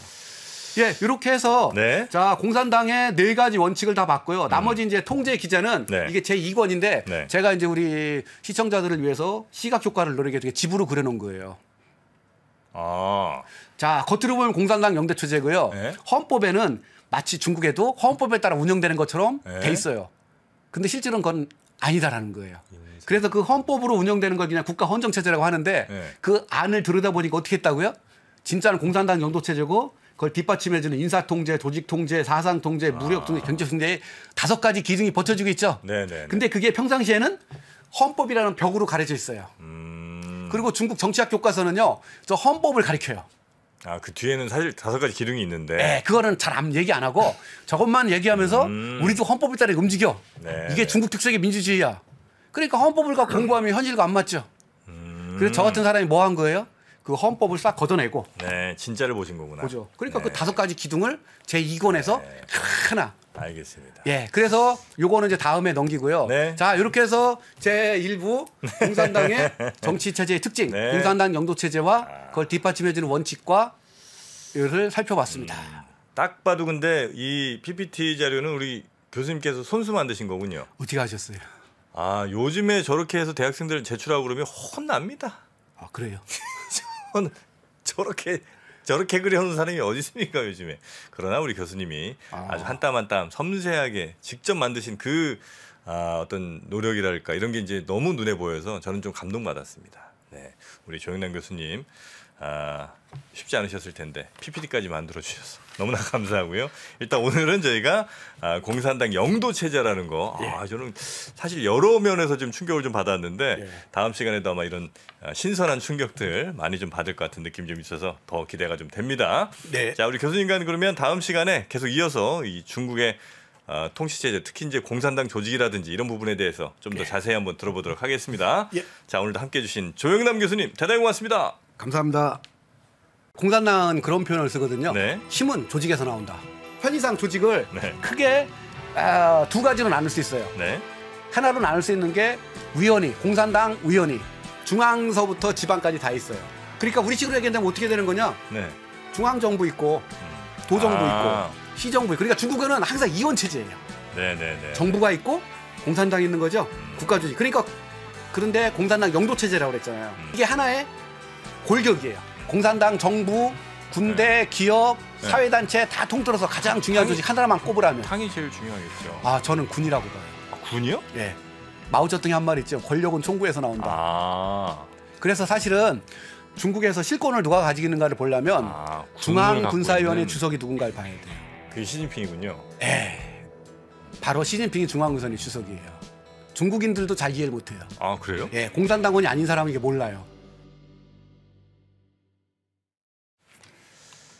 조영남 교수의 중국통, 오늘도 중국을 아주 통으로 제대로 한번 통달해 보도록 하겠습니다. 자, 오늘도 저희와 함께해 주실 조영남 교수님 어서 오십시오. 예, 안녕하십니까. 네, 반갑습니다. 지난 이제 시리즈 첫 시간을 보냈고요. 이제 2번째 시간이 됐는데 지난 시간에 공산당 영도 체제라는 참 중국에 살아보지 않았으면 이해하기 어려울 법한 이런 개념을 이제 설명을 좀 해주셨고 오늘은 중국 공산당의 어떤 그 조직 운영 이런 걸 이제 설명해 주시는 거예요? 그렇습니다. 네. 그 공산당은 그런 표현을 쓰거든요. 네. 힘은 조직에서 나온다. 힘은 조직에서 나온다. 그렇죠. 뭐 그러니까 그렇죠. 네. 우리도 똑같잖아요.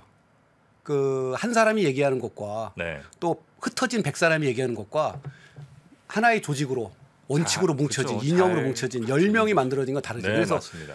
조직은 힘은 곧 조직이다. 음. 그래서 공산당은 당원이 개별적으로 존재하지 않습니다.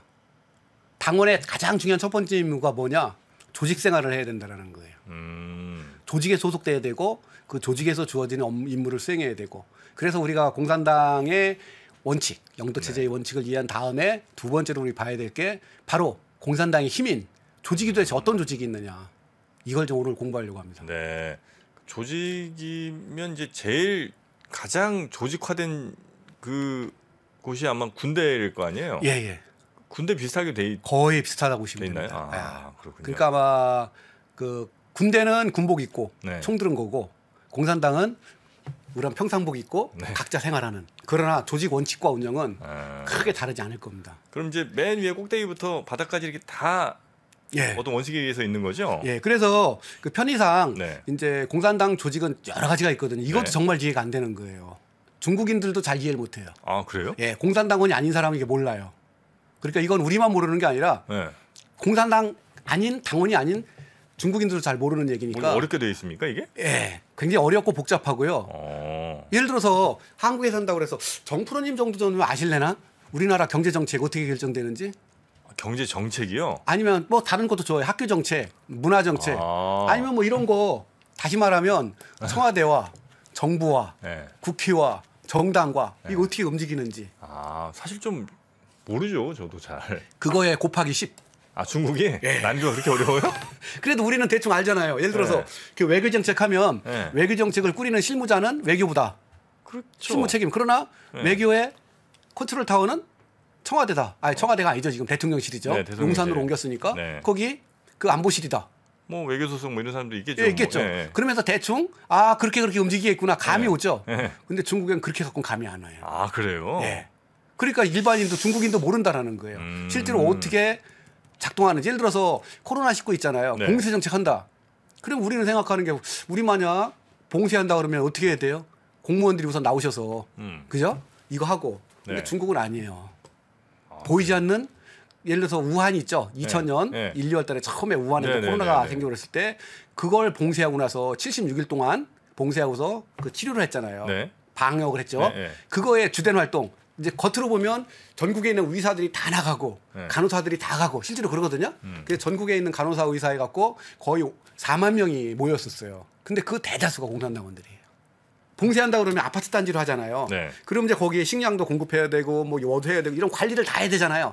그걸 누가 하겠어요? 공산당 기층 조직이 하는 거예요. 아니, 그 공무원이 아니고요? 공무원은 소수죠. 공무원이 다 할 수는 없어요. 아, 그래요? 예, 중국의 인구가 14억인데요. 네. 공무원은 700만 정도밖에 안 돼요. 아, 14억에 1000만이 안 돼요? 안 돼요. 700만.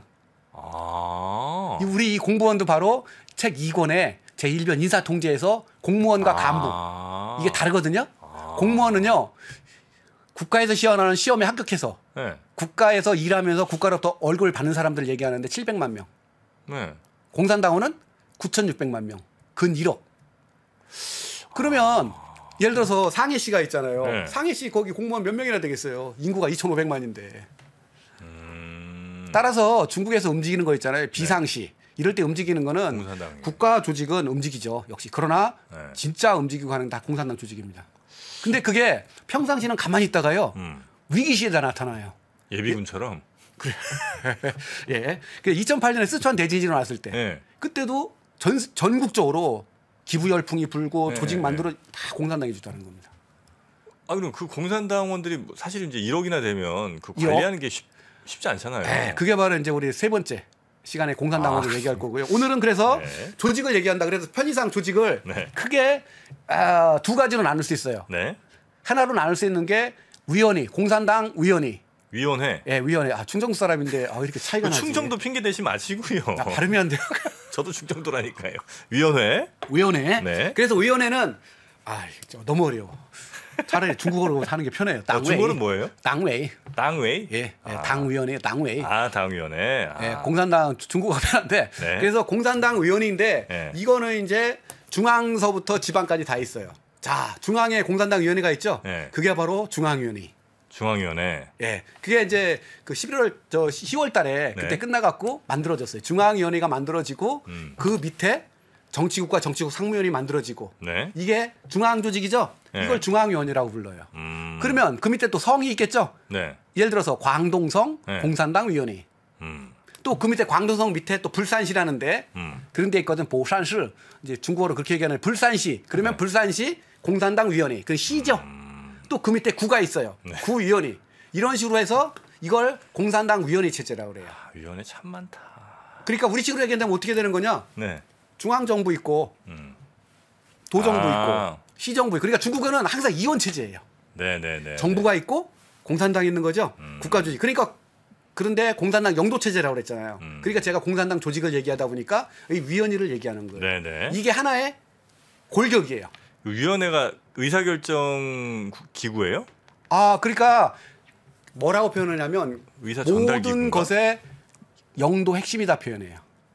예를 들어서 베이징시 당위원회는 네. 베이징시의 영도 핵심이다. 그러니까 베이징시에서 일어나는 모든 일에 중요한 건 다 결정한다고 보시면 돼요. 근데 베이징시 위원회는 중앙위원회 명령을 받는 걸 거 아니에요? 당연하죠.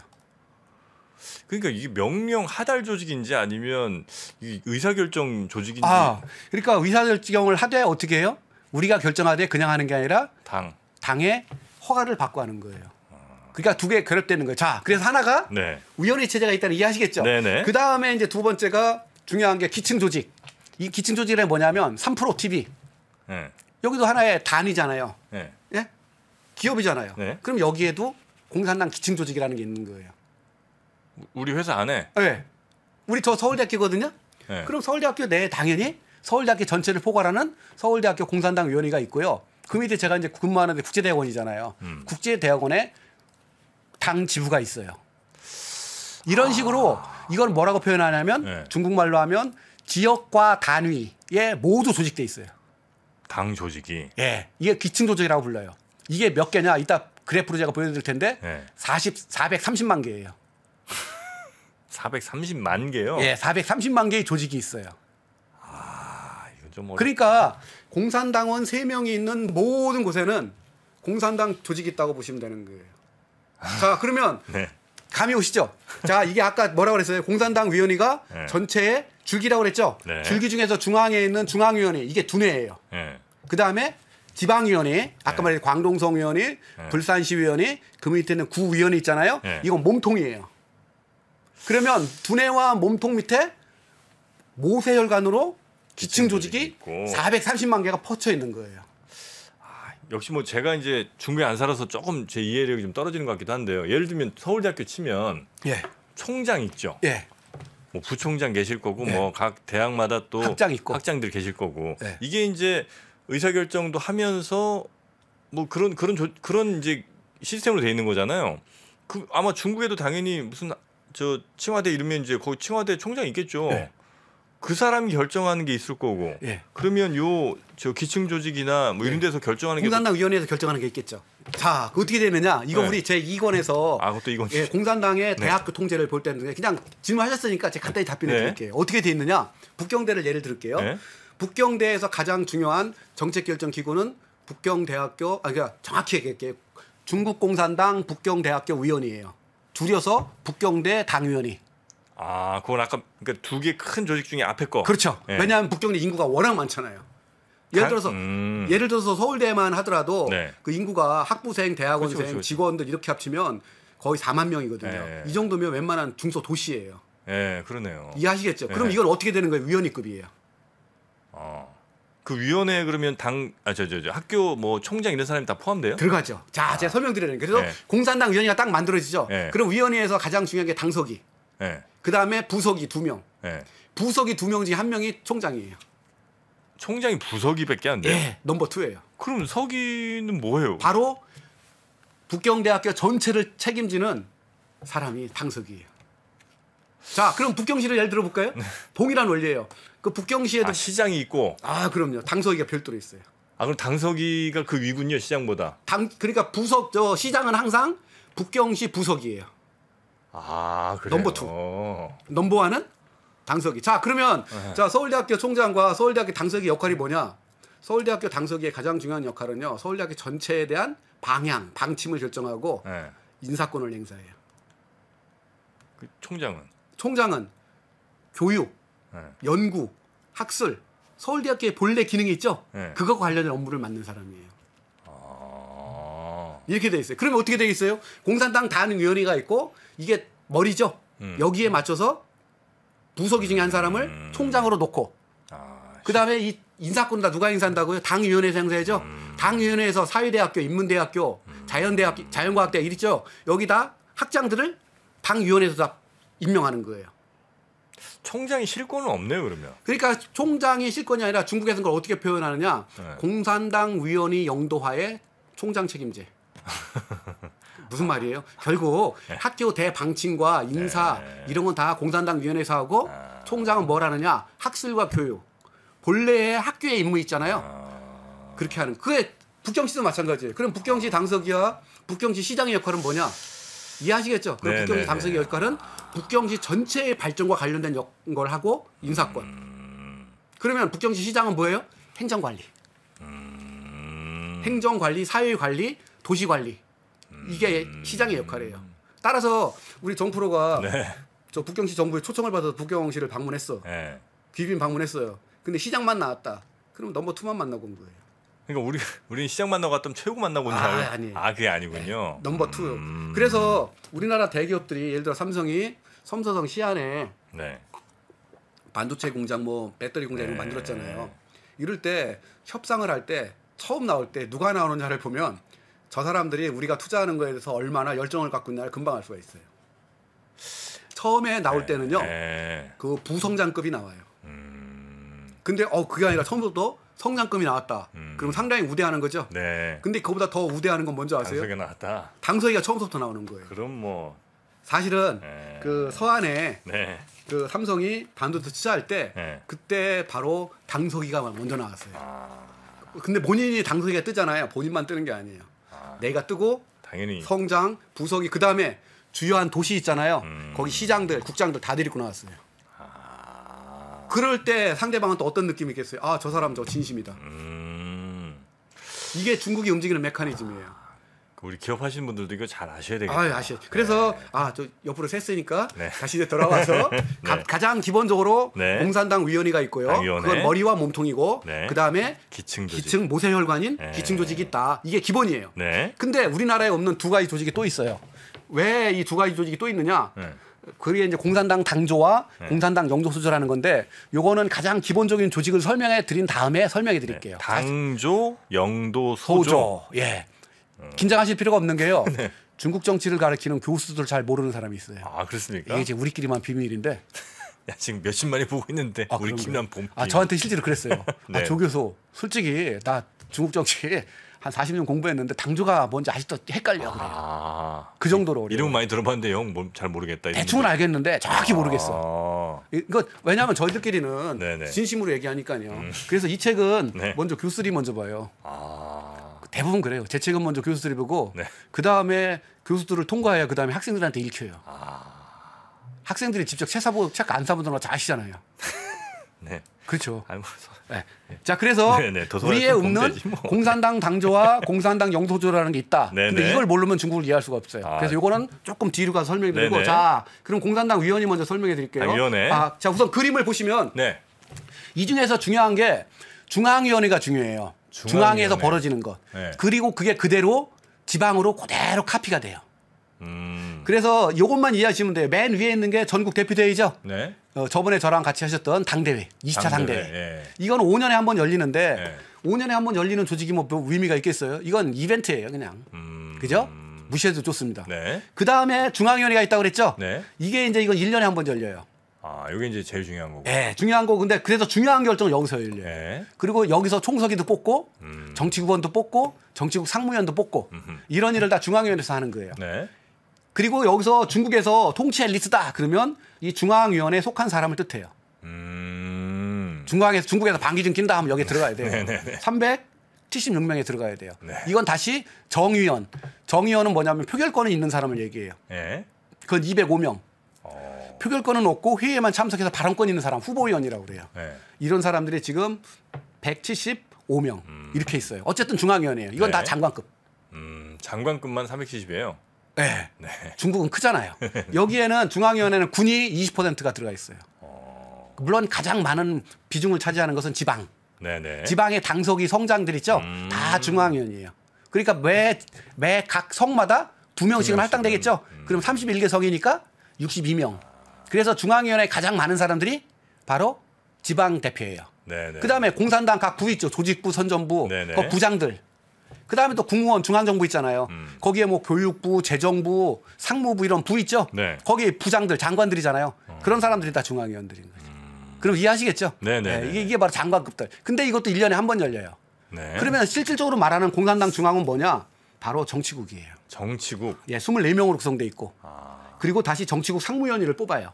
저희가 진짜 핵심인 거죠? 예, 핵심인 거예요. 그래서 그 오른쪽에 서기처라고 있죠. 그 서기처의 7명은 네. 그러니까 한마디로 말하면 지금은 없어지지만 옛날 삼성의 미래전략실 같은 거예요. 아, 진짜 비밀리 핵심 조직. 비밀은 아닌데 공개는 돼 있는데 네. 그 정치국과 정치국 상무위원회에서 논의하고 심의하는 걸 다 사전에 미리 검토하고 이러는데 근데 서기처 7명 중에서 6명이 정치국원이에요.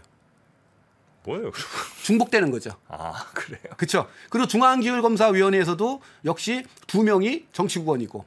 그래서 공산당 중앙을 볼 때는 네. 총석이 정치국, 정치국 상무위원회 여기만 보면 돼요.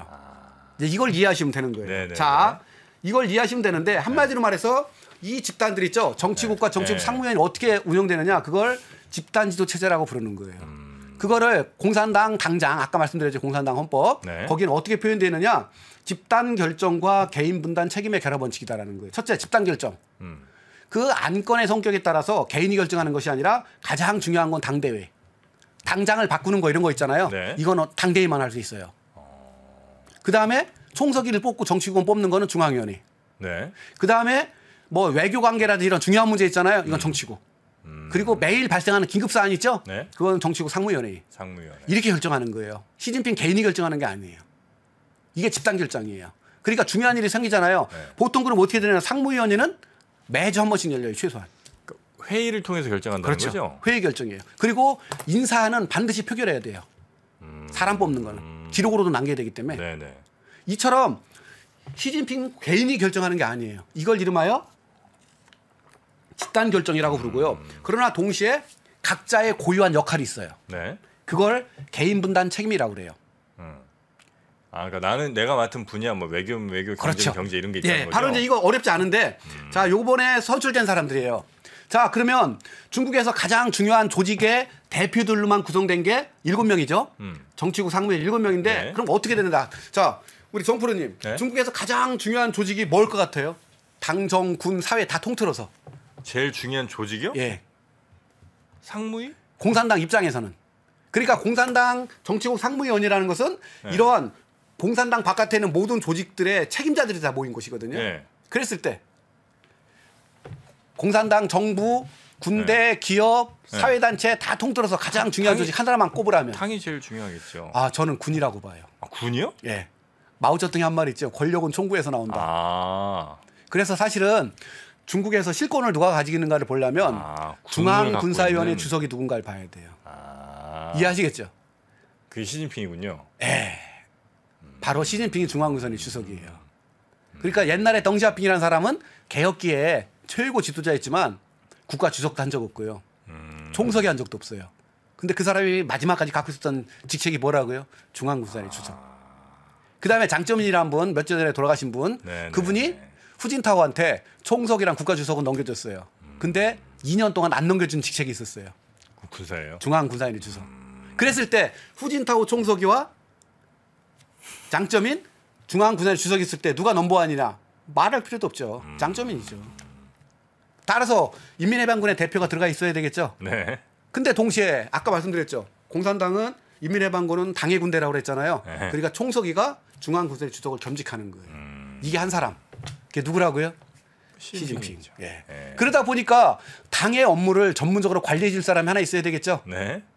바로 여기 아까 보여드렸던 그 서기처 상무석이라고 그래요. 제1석이. 그 책임자가 들어가요. 그게 바로 요번에 뽑힌 사람이 누구냐? 가장 그 나이 아니 요번에 그걸 담당한 사람이 누구냐? 차이치라 그래서 북경시 당석이었던 사람이 서기처 상무석이로 되는 거예요. 그 시진핑의 뭐 측근이다 뭐 이렇게 예, 했던 사람이 바로 그 사람이에요. 예, 이 사람 중에 하나. 그래서 자 군과 당에서 2명 들어갔죠. 네. 7명 중에서. 네. 자 그걸 뒤에 제가 여기 아예 표로 만들어 놨어요. 네. 그래서 그 군을 대표하는 사람과 총서기가 겸직이기 때문에 하고 그다음에 그 저 서기처 상무석이라고 그래서 군과 당에서 2명이 들어갔어요. 7명 중에서요. 예. 그다음에 중요한 게 뭐겠어요? 정부겠죠. 네. 국무원 총리. 예. 국무원 총리 한 사람이 들어가죠. 여기서는 이제 리창이라는 사람이 국무원 총리가 이번에 된 사람이에요. 네네네. 그다음에 근데 국무원은 일이 무지하게 많잖아요. 정부 일은요. 네. 그래서 부총리가 4명인데 그 중에서 한 명을 다시 정치국 상무위원회에 임명을 해요.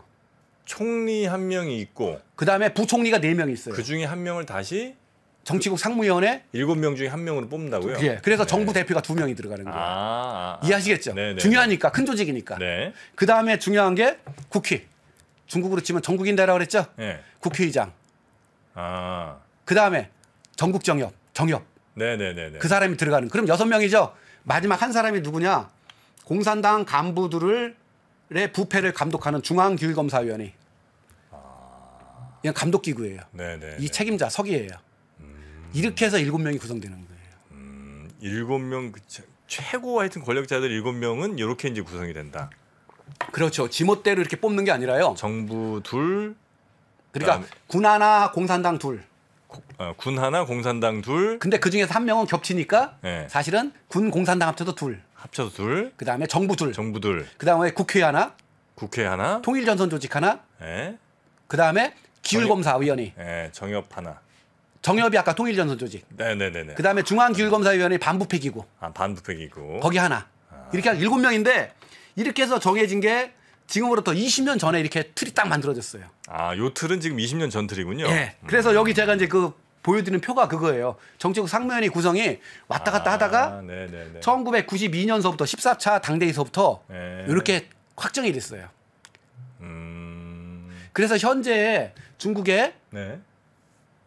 가장 중요한 당정군의 최고 책임자가 모인 조직이 바로 정치국 상무위원이다. 그럼 이해하셨어요? 네, 따라서 이 정치국 상무위원회에서는 각자의 역할이 있겠죠. 네. 예를 들어서 이 정치국 상무위원회에서 북한 문제를 갖고 논의한다. 그러면 이 북한 문제를 갖고 논의할 때 이거는 외교에 해당되잖아요. 그러면 이 7명 중에 누가 이걸 외교에 대한 권한을 갖고 있을까요? 바로 총석이에요. 왜냐하면 총석이가 뭘 겸직하죠? 국가 주석을 겸직하잖아요. 그죠? 시진핑. 네네. 그러니까 이 사람이 외교 업무도 갖고 있는 거예요. 시진핑 혹시 너무 많지는 않나요? 그래서 중요한 거예요. 총석이가. 그래서 총석이는 당을 대표하고 군을 대표하고 국가를 대표하죠. 네. 그러다 보니까 이 사람의 고유한 권한이 뭔지 금방 우리는 알아요. 뭐예요? 군통수권. 그다음에 외교. 네. 그다음에 공산당의 인사.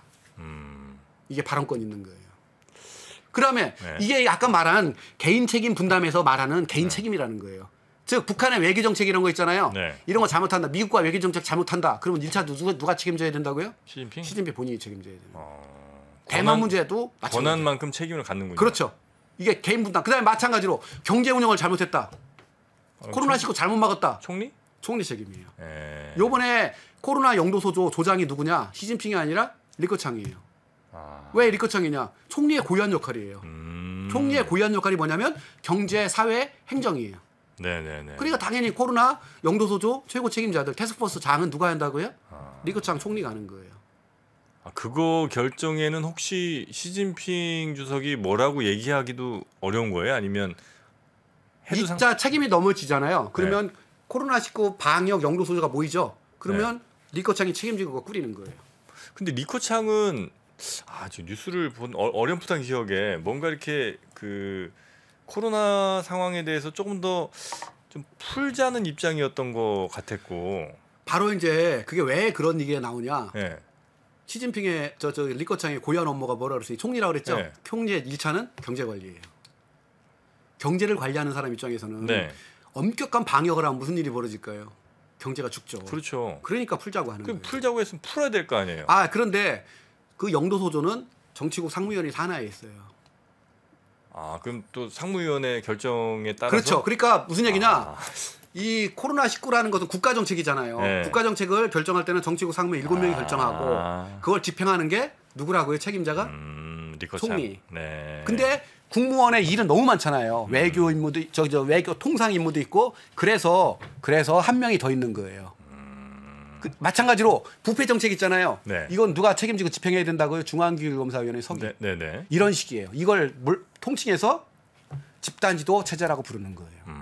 그리고 이와 같은 집단 지도 체제가 구성되려면 밑에 그 필수 요소에 보면 각각의 총서기와 그다음에 중앙위원과 정치국은 어떤 식의 권한이 있다라는 게 법으로 명시돼 있어야죠. 네네. 동시에 어떻게 해야 돼요? 정치국과 정치국 상무위원회가 각 당정기관의 책임자로 구성이 돼야 되잖아요. 네. 이게 실제로 그렇게 돼 있다라는 거예요. 그래서 아까 보여드렸듯이 정치국은요, 정치국 상무위원이 이런 식으로 당정군의 가장 중요한 책임자들 7명이 모인 거고요. 네. 그 다음에 정치국은 어떻게 했어요? 24명이라고 그랬죠? 여기도 동일해요. 대신 여기에 누가 들어가느냐? 지방이 들어가요. 지방에서 4대 직할시, 네. 북경시, 천진시, 상해시, 중경시 들어보셨죠? 네네. 4대 직할시 당서기는 당연직 정치국원이에요. 그 다음에 중앙의 재정 기여도가 가장 많이, 즉 세금 가장 많이 내는데 네. 그게 어디냐? 광동성이에요. 광동성. 광동성의 뭐 유명한 도시가 뭐예요? 광동성 바로 옆에 심천이고요. 홍콩 옆이잖아요. 심천. 아. GDP가 광동성이 가장 많아요. 중국에서. 네네네. 아, 심천. 이미 광동성 GDP가요. 2년 전에 대만을 추월했고요. 네. 올해 한국을 추월할 거예요. 그래서 거기서 재정 기여도가 가장 많아요. 그래서 광동성 당서기는 지금 거의 20년째 당연직 정치국원이에요. 그다음에 소수민족 자치구가 5군데가 있거든요. 네. 그 소수민족이 다스리는 데니까 그중에 한 명은 넣어줘야죠. 그래서 신장, 위골, 공산당 서기는 정치국원이에요. 거기도 당연직으로. 예. 최근에 그래서 지방이 6명, 24명 중에 지방이 6명. 그 다음에 또 여기서 중요한 게 정치국 상무위원회는 현역 군인이 안 들어가요. 아, 그래요? 모르셨죠? 아까 우리 7명 계산하는데 현역 군인 없잖아요. 아. 그러면 군이 불만이 있을 거 아니에요. 네. 대신 현역 군인 2명은 정치국원에 2명 할당을 해줘요. 정치국원이면 24명 중에 2명. 24명 중에. 네. 그래서 정치국 상무위원회와 정치국이 다른 이유는 정치국 상무위원회에다가 지방 대표들이 오고 군 대표들이 오고 그 다음에 또 빠진 기관들이 몇 개가 있거든요. 네. 그런 기관들의 대표들을 같이 넣어주는 게 정치국이에요. 그래서 이 정치국은 당, 정, 군, 지방에 네. 대표들이 다 모여있는 따라서 중요한 결정은 여기서 내려지는 거예요. 그래서 흔히 당중앙 이런 표현 쓸 때 네. 정치국을 얘기하는 거예요. 중앙정치국. 네.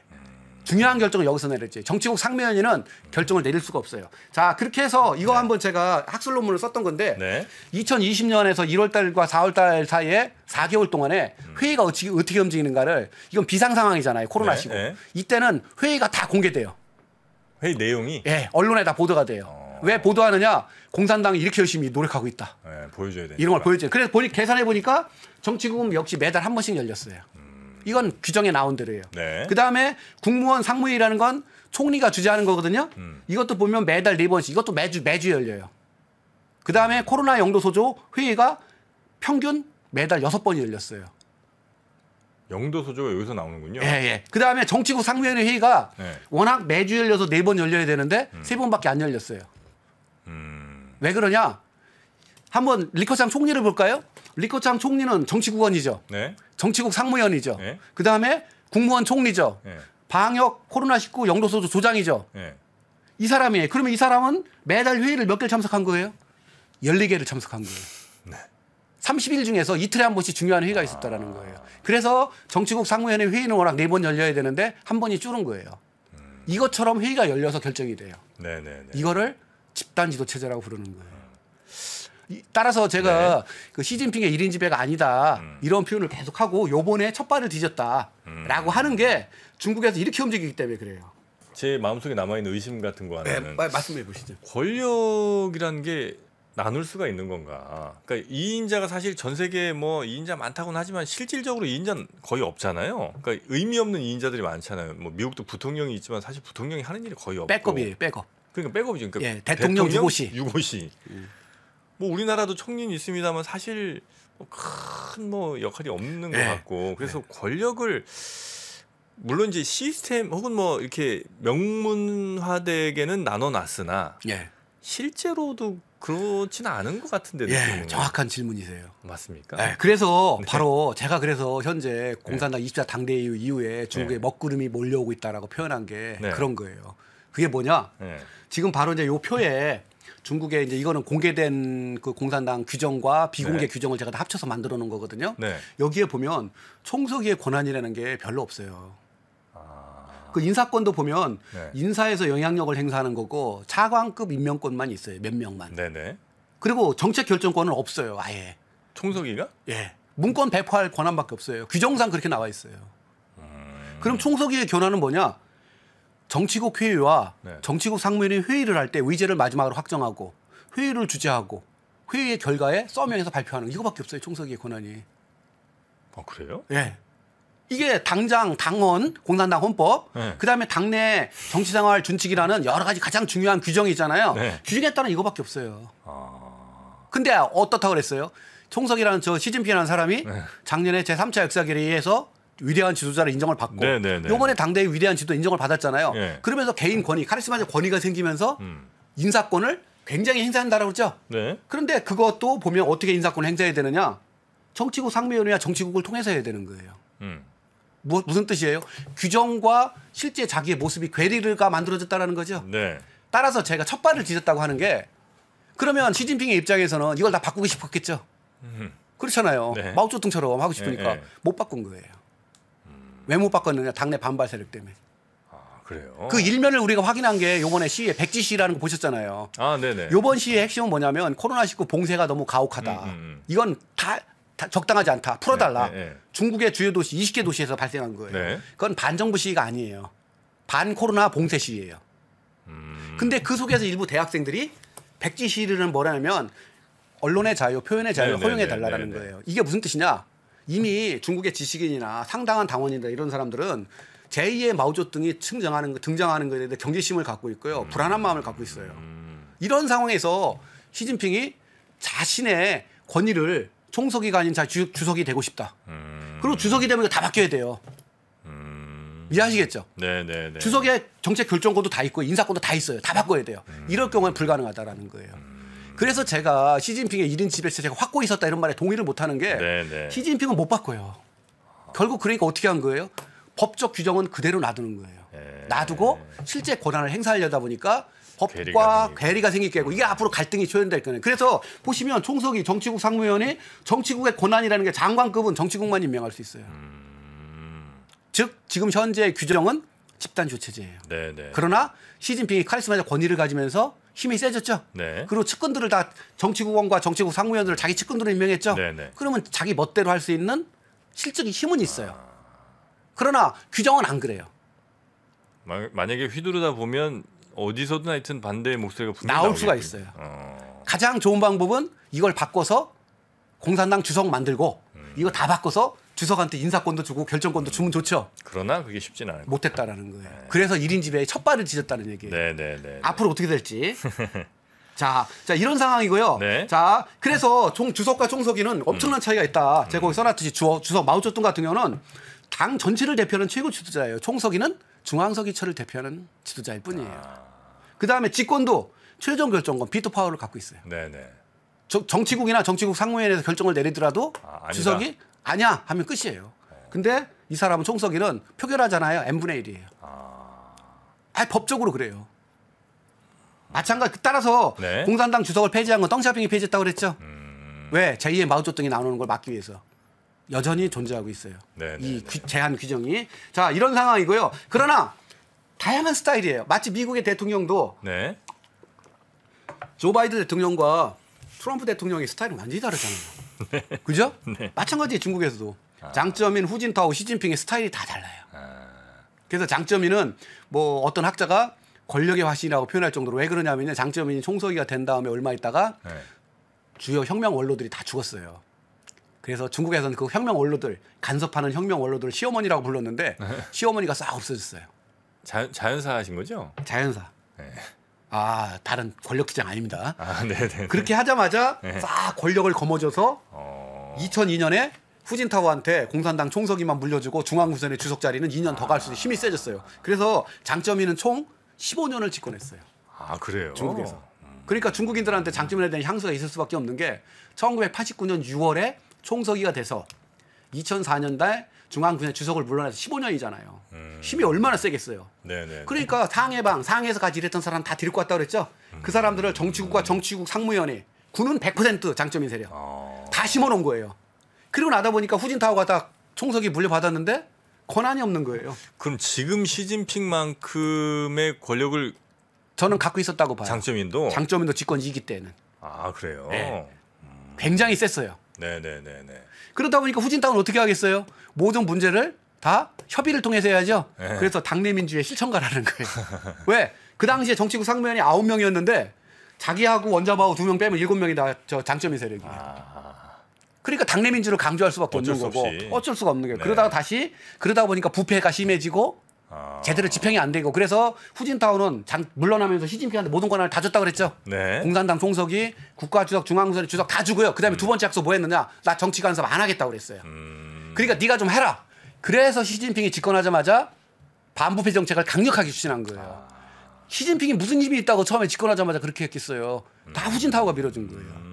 그러면서 비상 조직을 막 만들어갖고 그 감투를 쓰기 시작했어요. 그래서 월스트리트 저널에서 시진핑한테 별명을 뭐라고 붙여줬느냐? 타이트 컬렉터. 그때 그럼 막 저 부패 공무원들 막 때려잡고 했던 게 그때군요. 그러면. 그렇죠. 그게 시진핑 혼자 한 게 아니에요. 네. 후진타오가 다 같이 묶어준 거고요. 그런데 이제 말씀드렸듯이 집권 2기 2017년 가면 이 사람이 개인 욕심이 발동하기 시작했는지 후계자도 임명 안 하고 드디어 이제 삼면민도 하고 네네. 이러면서 다양한 또 다른 모습을 이처럼 다시 말씀드리면 총석이 직이라고 해서 그걸 어떻게 운영하느냐에 따라서 엄청난 차이가 나요. 네. 사람의 캐릭터에 따라서도 바로 얼마나 그런 달라질 거죠. 수 다시 있다는 말해서 네. 법적인 권한과 실제 권한은 얼마든지 왔다 갔다 할 수 있어요. 이제 그런 모습을 볼 수 있다. 네. 이제 그런 측면에서 지금 현재는 이제 이렇다. 자, 그런데 여기서 이제 두 가지 고민이 나오는 거예요. 네. 이게 바로 이제 당조와 영도소조 얘기를 하려고 뭐예요, 하는 이 거예요. 당조랑 예, 영도소? 자, 네. 두 가지 고민이 뭐냐? 공산당은 공산당 바깥에 있는 국가기관, 국유기업, 단체 모두를 다 영도한다고 그랬죠. 네. 그럼 어떻게 할 거냐라는 거예요. 이게 무슨 말이냐? 자, 제가 여기 국무원 총리 뽑아놨어요. 네. 그럼 내가 국무원 총리야. 그럼 1차적으로 정치국 상무위원이지만 동시에 나는 국무원 총리죠. 네. 그러면 국무원의 이익을 대변해 줘야죠. 조직의 이익을 대변하지 못하면 수장 역할을 할 수 있을까요? 네. 안 돼요. 네. 마찬가지로 공산당이 외교부장을 임명했어요. 네. 공산당 위원회에서. 네. 근데 외교부장은 외교부의 이익을 위해 일해야죠. 그런 걸 중국에서는 부서이기주의라고 그래요. 부서 이기주의. 뭐 그러네요. 만연해요. 그러니까 공산당을 제외한 국유기업. 예를 들어 중국에 있는 이동통신회사 있죠. 네 개는 다 국유기업이거든요. 그럼 내가 그 이동통신회사 CEO야. 네. 그럼 나는 1차적으로 공산당을 대변해야 되겠지만 1차적으로 어떻게 해야 돼요? 내 기업을 키워야죠. 그렇죠, 당연히. 이윤을 남겨야 되고 네. 그래야 존경받고. 그러면 공산당 입장에서는 저 어떻게 컨트롤해요? 그 각 이윤을 추구하는 거를 적절히 또 컨트롤해야 이제 전체적인 이익이 커지는 걸 테니까. 공산당 영도가 네. 영도 체제라고 그랬잖아요. 네. 그러면 당 밖에 있는 국가기관, 사회단체, 국유기업 이런 모든 조직들을 어떻게 통제해야 될 것이냐. 이 문제가 남죠. 네. 제 말 이해하셨어요? 네네네. 오케이. 그러면 어렵지 않은 거예요. 그다음에 두 번째 고민이 뭐냐. 공산당이 관리해야 될 기관들이 한두 가지가 아니에요. 공산당, 정부, 의회, 법원, 검찰, 군대. 뭐 어마어마하죠. 예. 근데 이걸 다 영도한다 그러는 거예요. 그러면 네. 1대1로 다 해야 돼요? 그건 못 해요. 그래서 다 묶어서 하죠. 네. 묶는 방식이 뭐냐? 자, 여기 외교예요. 네. 나 외교죠. 그럼 외교를 책임지는 사람이 시진핑이라고 그랬죠. 시진핑이라는 대장이고 네. 여기 외교부도 들어와. 전국인데 국회라고 그랬죠. 네. 국회에는 외사위원이라는 상임위원회가 있어요. 네. 거기 책임자 들어와. 네. 그다음에 국방부라는 군 조직 내에서도 네. 외교 군사 외교 해야 되잖아요. 외교단장도 있을 수 있죠. 네. 정부에서도 외교부만 외교하나요? 1대1로나 이런 거는 경제 외교라고 그러거든요. 그러면 거기에 경제 발전계획위원이라고 그런 부서 책임자들 있잖아요. 네. 들어와야죠. 네. 이렇게 해갖고 내가 시진핑인데 내가 외교의 책임자인데 장관들이죠. 담당 장관 다 들어와. 이 조직 만들면 좋죠. 네. 그게 바로 외사 공작위원이라는 영도소조예요. 자, 정리하겠습니다. 네네. 자, 공산당의 영도 체제를 우정하려면 네. 이런 공산당 위원이라는 기본 조직 외에 두 가지 조직이 필수예요. 그건 공산당이 당면한 고민을 해결해야 되는 거예요. 첫 번째는 공산당 바깥에서 딴짓하는 조직과 기관을 컨트롤해야 돼요. 이게 당조. 네, 공산당 조직에 하는 당조. 그 다음에 당정군 수많은 조직을 묶어서 통치해야 돼요. 이게 바로 영도소죠. 자, 대충 감은 오네요. 예, 자 이게 이제 제가 이건 전 세계에서 제가 처음으로 그린 그림이에요. 이거 우리 교수들 가르치고 네. 애들 가르치려고. 자, 요 조직에서 보면 네. 공산당이 가운데 딱 있고 네. 오른쪽에 정부, 인대, 의회, 정협, 법원, 네. 검찰원 이런 정부 조직 있죠. 네. 군, 국유기업, 사업단, 인민단 무지하게 많이 있죠. 네. 이 옆에 있는 횡적 조직이죠. 네. 이걸 통치하기 위해서 공산당을 제외한 나머지에 다 당조라는 걸 만드는 거예요. 당조라는 게 어떤 그냥 시스템이 아니면 어떤 특별한 조직이에요. 조직이 있어요? 당조라는. 예, 조직 이름이에요. 아. 그거를 정부에도 만들고 인대에도 만들고 정협에도 만들고 법원에도 만들고 국유기업에도 만들어요. 아. 그리고 당조는 바로 어떤 거냐? 공산당 중앙의 파출 기구예요. 파견 기구예요. 네네네네. 그럼 이해가 하세요? 네네네. 그러면 여기 정부 있잖아요. 네. 정부에 국무원, 네. 국무원 당조가 있어요. 별도 조직이에요. 그래서 리커창 총리 있잖아요. 네. 리커창 총리 이를 소개하는 중국의 글에서는 어떻게 되어 있느냐? 정치국 상무위원, 국무원 총리, 국무원 당조 조장 네네. 이렇게 나와요. 아, 그럼 당조라는 거는 이제 공산당 조직은 굉장히 이제 층위별로 이렇게 쭉 나눠져 있잖아요. 예. 피라미드처럼. 근데 당조라는 그럼 각각 여러 개의 수많은 그 기관이라든지 단체들이 하나로 모이는 거예요? 아니면 그것도 역시 마찬가지로 또 피라미드 조직을 또 갖고 있나요? 그렇습니다. 네, 정확하신데요. 네. 자, 그럼 중앙이죠. 네. 중앙에는 공산당 중앙이 있고 네. 국무원이 있고 전국인대, 네네네네. 전국정협 이렇게 있죠. 네. 네. 그럼 여기에서 공산당을 제외한 나머지 조직의 당조라는 조직을 만든다고 그랬죠. 네. 자, 그럼 베이징시로 가볼까요? 베이징시도 똑같잖아요. 베이징시 당위원회가 있죠. 아. 그럼 베이징시 당위원회가 있으면 옆에 또 뭐가 있어요? 베이징시 정부, 시정부, 네네네네네네. 시의, 네네네네. 그죠? 그럼 여기에 또 뭘 만들어요? 당조를 만드는 거. 대신 이 당조는 누가 관리해요? 베이징시 의원이가 관리해요. 아니, 이렇게 많은 조직이 관리가 돼요? 그러니까 네. 제가 제 2권에서 얘기할 조직 통제를 꼭 보셔야 된다라는 게 되니까 이게 움직이는 거예요. 그 지금 말씀해주신 거 들어보면 거의 뭐랄까 이 스마트 그리드 무슨 저 전력 시스템처럼 그물망이에요, 그물망. 횡종으로 막 이렇게 이어져 있는데. 예. 자, 그럼 이해가셨죠? 그러니까 내가 국무원 네. 총리야. 네. 근데 국무원 당조 조장이에요. 네. 근데 국무원 당조의 신분은 뭐냐면요. 공산당 중앙의 파견자예요. 네. 근데 국무원 총리의 신분은 뭐예요? 국무원을 대표하는 사람이죠? 네. 그러니까 나는 이중 신분을 갖고 있어요. 그럼 내가 결정을 내릴 때 어떻게 해야 돼요? 국무원의 입장을 생각해서 국무원 총리로서 결정을 내리되 네. 동시에 공산당 중앙에서 파견한 국무원 관리자죠? 공산당 입장도 생각해야죠? 네. 이게 바로 공산당이 통제하는 방식이에요. 야, 쉽지 않죠? 이게 되나? 그러니까 이게 어떻게 보면 굉장히 효율적일 수도 있을 것 같아요. 우리나라도 보면 공무원 조직이 네. 야 이거 우리 일 아니야 하고 이제 뭐 떨어뜨리는 일들이 굉장히 많거든요. 서로 네. 부처가 미루거나 이런 일도 많은데 여기는 이제 그럴 일은 안 돼요. 없겠네요. 자, 그럼 이걸 어떻게 컨트롤하느냐? 네. 매년 연말에 있잖아요. 네. 정치국 그 회의를 열어서 각 당조가 보고하게 만들어요. 그래서 주별로 또 보고를 해요. 보고를. 국무원 총리 리커창은 국무원 당조 조장의 입장에서요. 1년 동안에 국무원 당조가 했던 역할. 그 국무원 당조의 역할은 뭐겠어요? 공산당 중앙의 방침을 국무원에서 얼마나 잘 관철했느냐를 하는 게 당조의 입장이잖아요. 당의 파견기구를 했잖아요. 예. 그러니까 국무원 총리로서 보고하는 게 아니라 국무원 당조로서 보고해요. 1년에.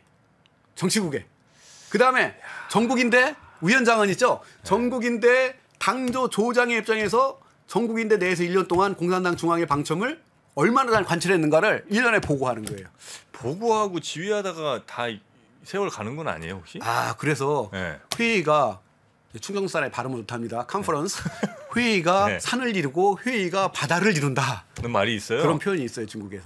들어보면 너무 많을 것 같은데. 맨날 근데 회의할 공산당이 것 통치를 하려면 공산당 것 영도체를 유지하려면 이렇게 해야죠. 따라서 도망갈 수가 없는 게 국유기업 못 도망가는 게 국유기업에 당조가 있잖아요. 내가 국유기업 회장이야. 같은데. 그렇겠네요. 근데 동시에 나는 중앙 당조에 임명한 당조 조장이에요. 이해하시겠어요? 네네. 자, 그러면 그 다음에 나머지 그 수많은 부서를 7개로 딱 묶어버려요. 분야를. 예. 그게 뭐라고요? 조직 인사, 줄여서 조직 분야. 그 다음에 선전 교육, 줄여서 선전 분야. 네네. 정치 법률, 정법 분야. 재정 경제, 재경 분야. 통일전, 통전 분야, 외사 분야, 군사 분야. 이렇게 7가지 분야로 만들어 놓고 중앙에서도 지방까지 각 여기에 태스크포스를 하나씩 만들어 놓는 거예요. 그게 영도소주예요. 그러면 그래서 당조라는 거 있잖아요. 중요한 기관엔 다 설립돼 있다 보시면 돼요. 이게 이제 국무원 당조, 전국인대 당조, 전국정 당조 제가 사례를 여기다 뽑아놨거든요. 네. 자, 국무원엔 당조가 있는데 서기는 누군 총리, 리커창 들어가 있고 부석이 상무부총리, 네. 부총리 해갖고서요 모두 10명으로 구성돼 있어요. 이 사람들은 뭐라고요? 공산당 중앙위원회 파견기구예요. 그러니까 웃기는 얘기 어떻게 보면 네, 총리이면서 당조석이죠. 네, 그러니까 네. 나는 국무원의 입장을 대변도 하되 공산당 중앙의 방침을 관철해야 되는 사람이에요. 네. 그게 전국인데도 있어요. 무시무시하죠? 이 거미줄처럼 이렇게 꼬여 있어서 한 뭐 하나가 이렇게 중간에 빠질 수가 없네요, 진짜. 없어요. 안 돼요. 못해. 그러니까 이게 공산당 밖에 있는 조직을 벗어날 수는 없는 거예요. 네. 그다음에 아까 지금 말씀드렸듯이 전걸해서 7개 분야로 나눴다고 그랬죠. 네. 조직 분야, 선전 분야, 그리고 바로 거기에 소속된 단체들. 네. 공산당 조직 관련 조직부, 국무원, 인력자원부, 인민단체 이게 다 여기에 들어가는 거고 선전은 공산당 선전부, 국무원, 교육부, 방송, 출판 뭐 3% 이런 데 있잖아요. 네. 이게 다 중국엔 선전 계통이라고 불러요. 이런 식으로 분야가 있어요. 그럼 이거에 맞춰서 다 이렇게 영도 소조를 다 만들어 놓은 거예요. 그래서 공산당 중앙에만 제가 확인한 영도 소조만 36개예요. 근데 이거보다 더 있을 수 있어요. 네네. 이 중에서 가장 중요한 영도 소조 조장 10개를 시진핑이 틀어주고 있어요. 그래서 여기 중앙전면신화개혁위원회, 중앙국가안전위원회 진짜 중국의 외교 안보 정책의 총 컨트롤 타워가 국가안전위원회거든요. 네. 이거 시진핑. 그다음에 중앙재경위원회, 중국 경제정책 컨트롤 타워. 이거 그래서 10개의 중요한 그 위원회의 조장이 누구냐고요? 네. 시진핑이에요. 그래서 시진핑의 공식 타이틀이 14개라는 거예요. 공산당 총서기, 네. 국가주석, 중간군산의 주석, 연합 지휘센터 총지휘, 그다음에 10개의 영도소 조장. 시진핑 명함 보면 아주 복잡하겠네. 네. 자, 이거를 한번 제가 그 외교와 관련해서 간단하게 그림을 그리는 게 있고요. 네네. 이 책에. 자, 우리한테 보이는 외교 부서는 저 밑에 있는 세 번째 층에 있는 외교부에서 외교부만 보여요. 네. 그렇죠? 네. 외교부 장관 왕이라는 사람. 네네네. 왕이 장관. 그게 외교부죠. 네. 근데 진짜 외교부는 그렇게 결정되는가? 외교 정책은 또 그러면 외교부 장관 왕이가 얼마나 권한이 있는가? 솔직히 네. 말하면 없어요. 왕이 부장이. 예. 왜 없느냐? 중국에서의 외교 정책은 어떻게 결정되느냐? 공식 결정을 어디서 한다고요? 정치국 상무위원회와 네네. 정치국에서 결정해요. 이해하시죠? 네. 이게 여기서만이 공식 결정을 내릴 수가 있어요. 근데 이런 공식 결정을 내리기 전에 정책을 만들어주고 조정을 해야죠. 네. 그걸 하는 게 4개가 있어요. 국가안전위원회, 외사공작위원회, 대만 영도소조, 홍콩 마카오 조정소조. 그래갖고 외교안보 문제다. 네. 그러면 외사공작위원회. 근데 이 공작위원회 그 주임이 누구라고? 이 시진핑이에요. 그 다음에 이 주임 여기 밑에 참석하는 외사공작위원회 그 조원들이 누구냐? 공산당에서는 대외연락부장, 선전부장, 통일전선부장. 국무원에서는 외교부장, 국방부장, 국가안전부장, 상무부장. 이런 장관들이 다 외사공작위원회 조원으로 들어가 있어요. 자, 그래서 여기서 네. 뭘 하는 거냐? 정치국 상무위원회에서 외교 정책을 결정하기 전에 네. 외사공작위원회에서 사전에 다 논의를 해서 있잖아요. 초안을 만들어요. 근데 그 초안을 만들기 전에 밑에 있는 각 집행부서들 있죠? 네. 집행부서 장관들이 다 모여갖고 다 조정을 거치는 거예요. 네네. 그래서 만들어주면 정치국 상무위원회에서 결정을 하죠. 그래서 첫째, 정책 조정 역할을 해요. 두 번째, 이렇게 해서 만들어진 게 정치국 상무위원회에서 결정하면 외사공작위원회가 다시 집행을 감독해요. 감독이 되는 이유가 네. 외교 업무와 관련된 모든 당 정군의 주요 부서 장관들이 여기 있고 그 책임자가 시진핑이잖아요. 니네 집행했어 안 했어? 이거 다 감독하는 거예요. 아니 시진핑이 그렇게 할 수 있어요? 그 수많은 일을? 그러니까 보좌관들이 엄청난 거죠. 그러니까 조직이 움직이는 나라예요. 네. 자, 그러면 이건 지금 뭐만 하나 보여드린 거예요? 외교만 보여드렸죠? 예. 다른 거, 교육, 경제정책 다 이렇게 돼 있어요. 너무 복잡하다. 예, 이게 영도소조예요. 이러니까 공산당이 네. 남은 모든 조직을 다 움직일 수 있다라고 하는 거예요. 자, 그러면 이제 당조와 영도소조가 뭔지 대충 감은 잡히시죠? 네. 그거면 됐어요. 그 다음에 이제 나머지로 우리가 지방 조직으로 넘어가면 네. 나머지 지방 조직은 볼 게 없는 게요. 그냥 그 중앙 조직을 그대로 카피한 거예요. 그래서 말씀드렸듯이 성별로 성이 31개, 시가 333 이런 게 있는데요. 여기에 그대로 카피돼 있다. 대신 명칭은 조금씩 바뀌어요. 당원들도 다 월급 받아요? 아, 이제 계속 궁금하시죠? 세 번째 강의가 그거예요. 아, 그렇지. 근데 이제 그때 다 얘기해요. 월급을 받는 게 아니라 돈을 내야 돼요. 당비 같은 걸? 예, 내야 돼요. 1억 명이? 아, 내야 돼요. 자, 그래서 이렇게 해서 공산당 위원회는 다 네. 구성돼 있다. 네, 네. 마지막으로 이제 기층 조직을 간단히만 네, 네, 설명드릴게요. 네, 네, 네. 이 기층 조직은 아까 말씀드렸죠. 공산당원이 3명 이상은 모든 곳에 만들어져야 되는 거예요. 네. 그리고 저는 중국군 그걸 기층 조직을 뭐라고 말하냐? 당의 전투 보루라고 그래요. 전투 보루. 예.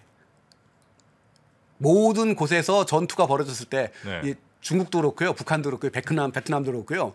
중요한 일을 할 때는요, 꼭 전쟁에 비유를 해요.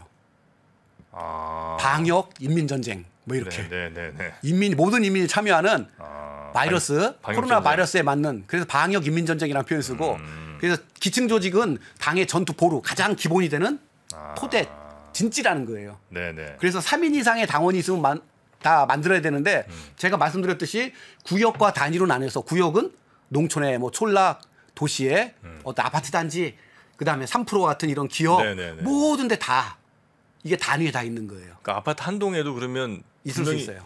있을 수 있고. 대신 당원 수가 돼야 돼요. 아. 당원 수가 안 돼. 그래서 밑에 나와 있듯이 네. 당원 규모에 따라서 당원이 3명에서 50명 사이 있으면 지부위원회, 브랜치 커미티. 네. 그다음에 당원이 50명에서 100명 사이 있으면 총지부위원회. 당원이 100명 이상 있으면 기층위원회. 근데 일은 다 똑같아요.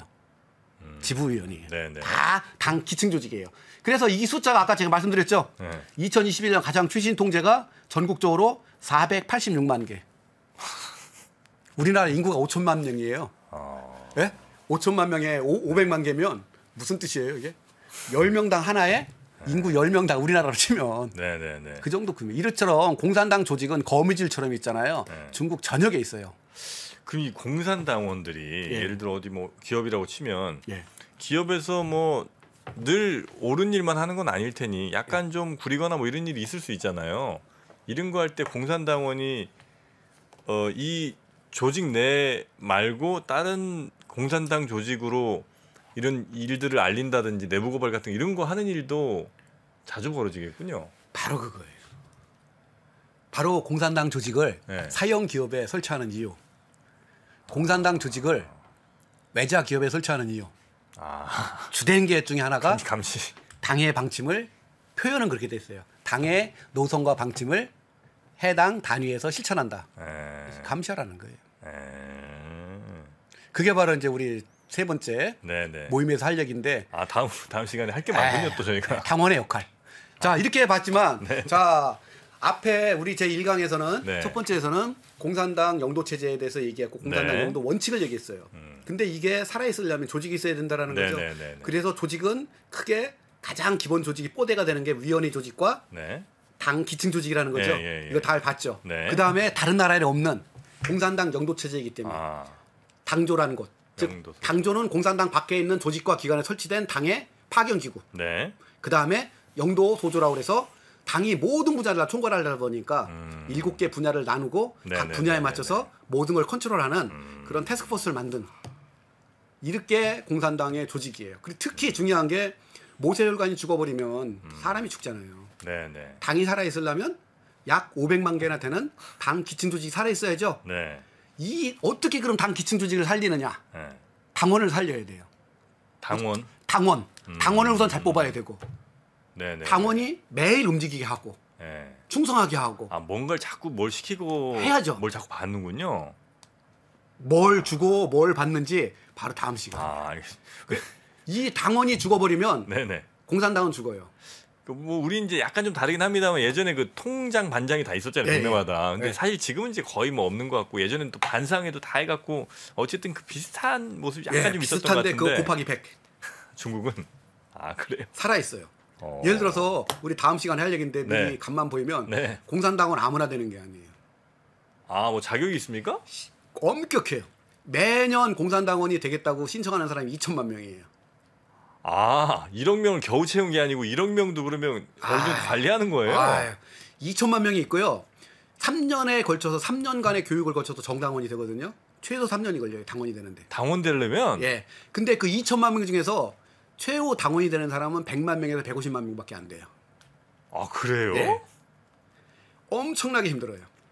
아 당원 되는 게? 예. 그래서 중국 공산당은 전체 인구의 14억 1천만 명의 6.7%예요.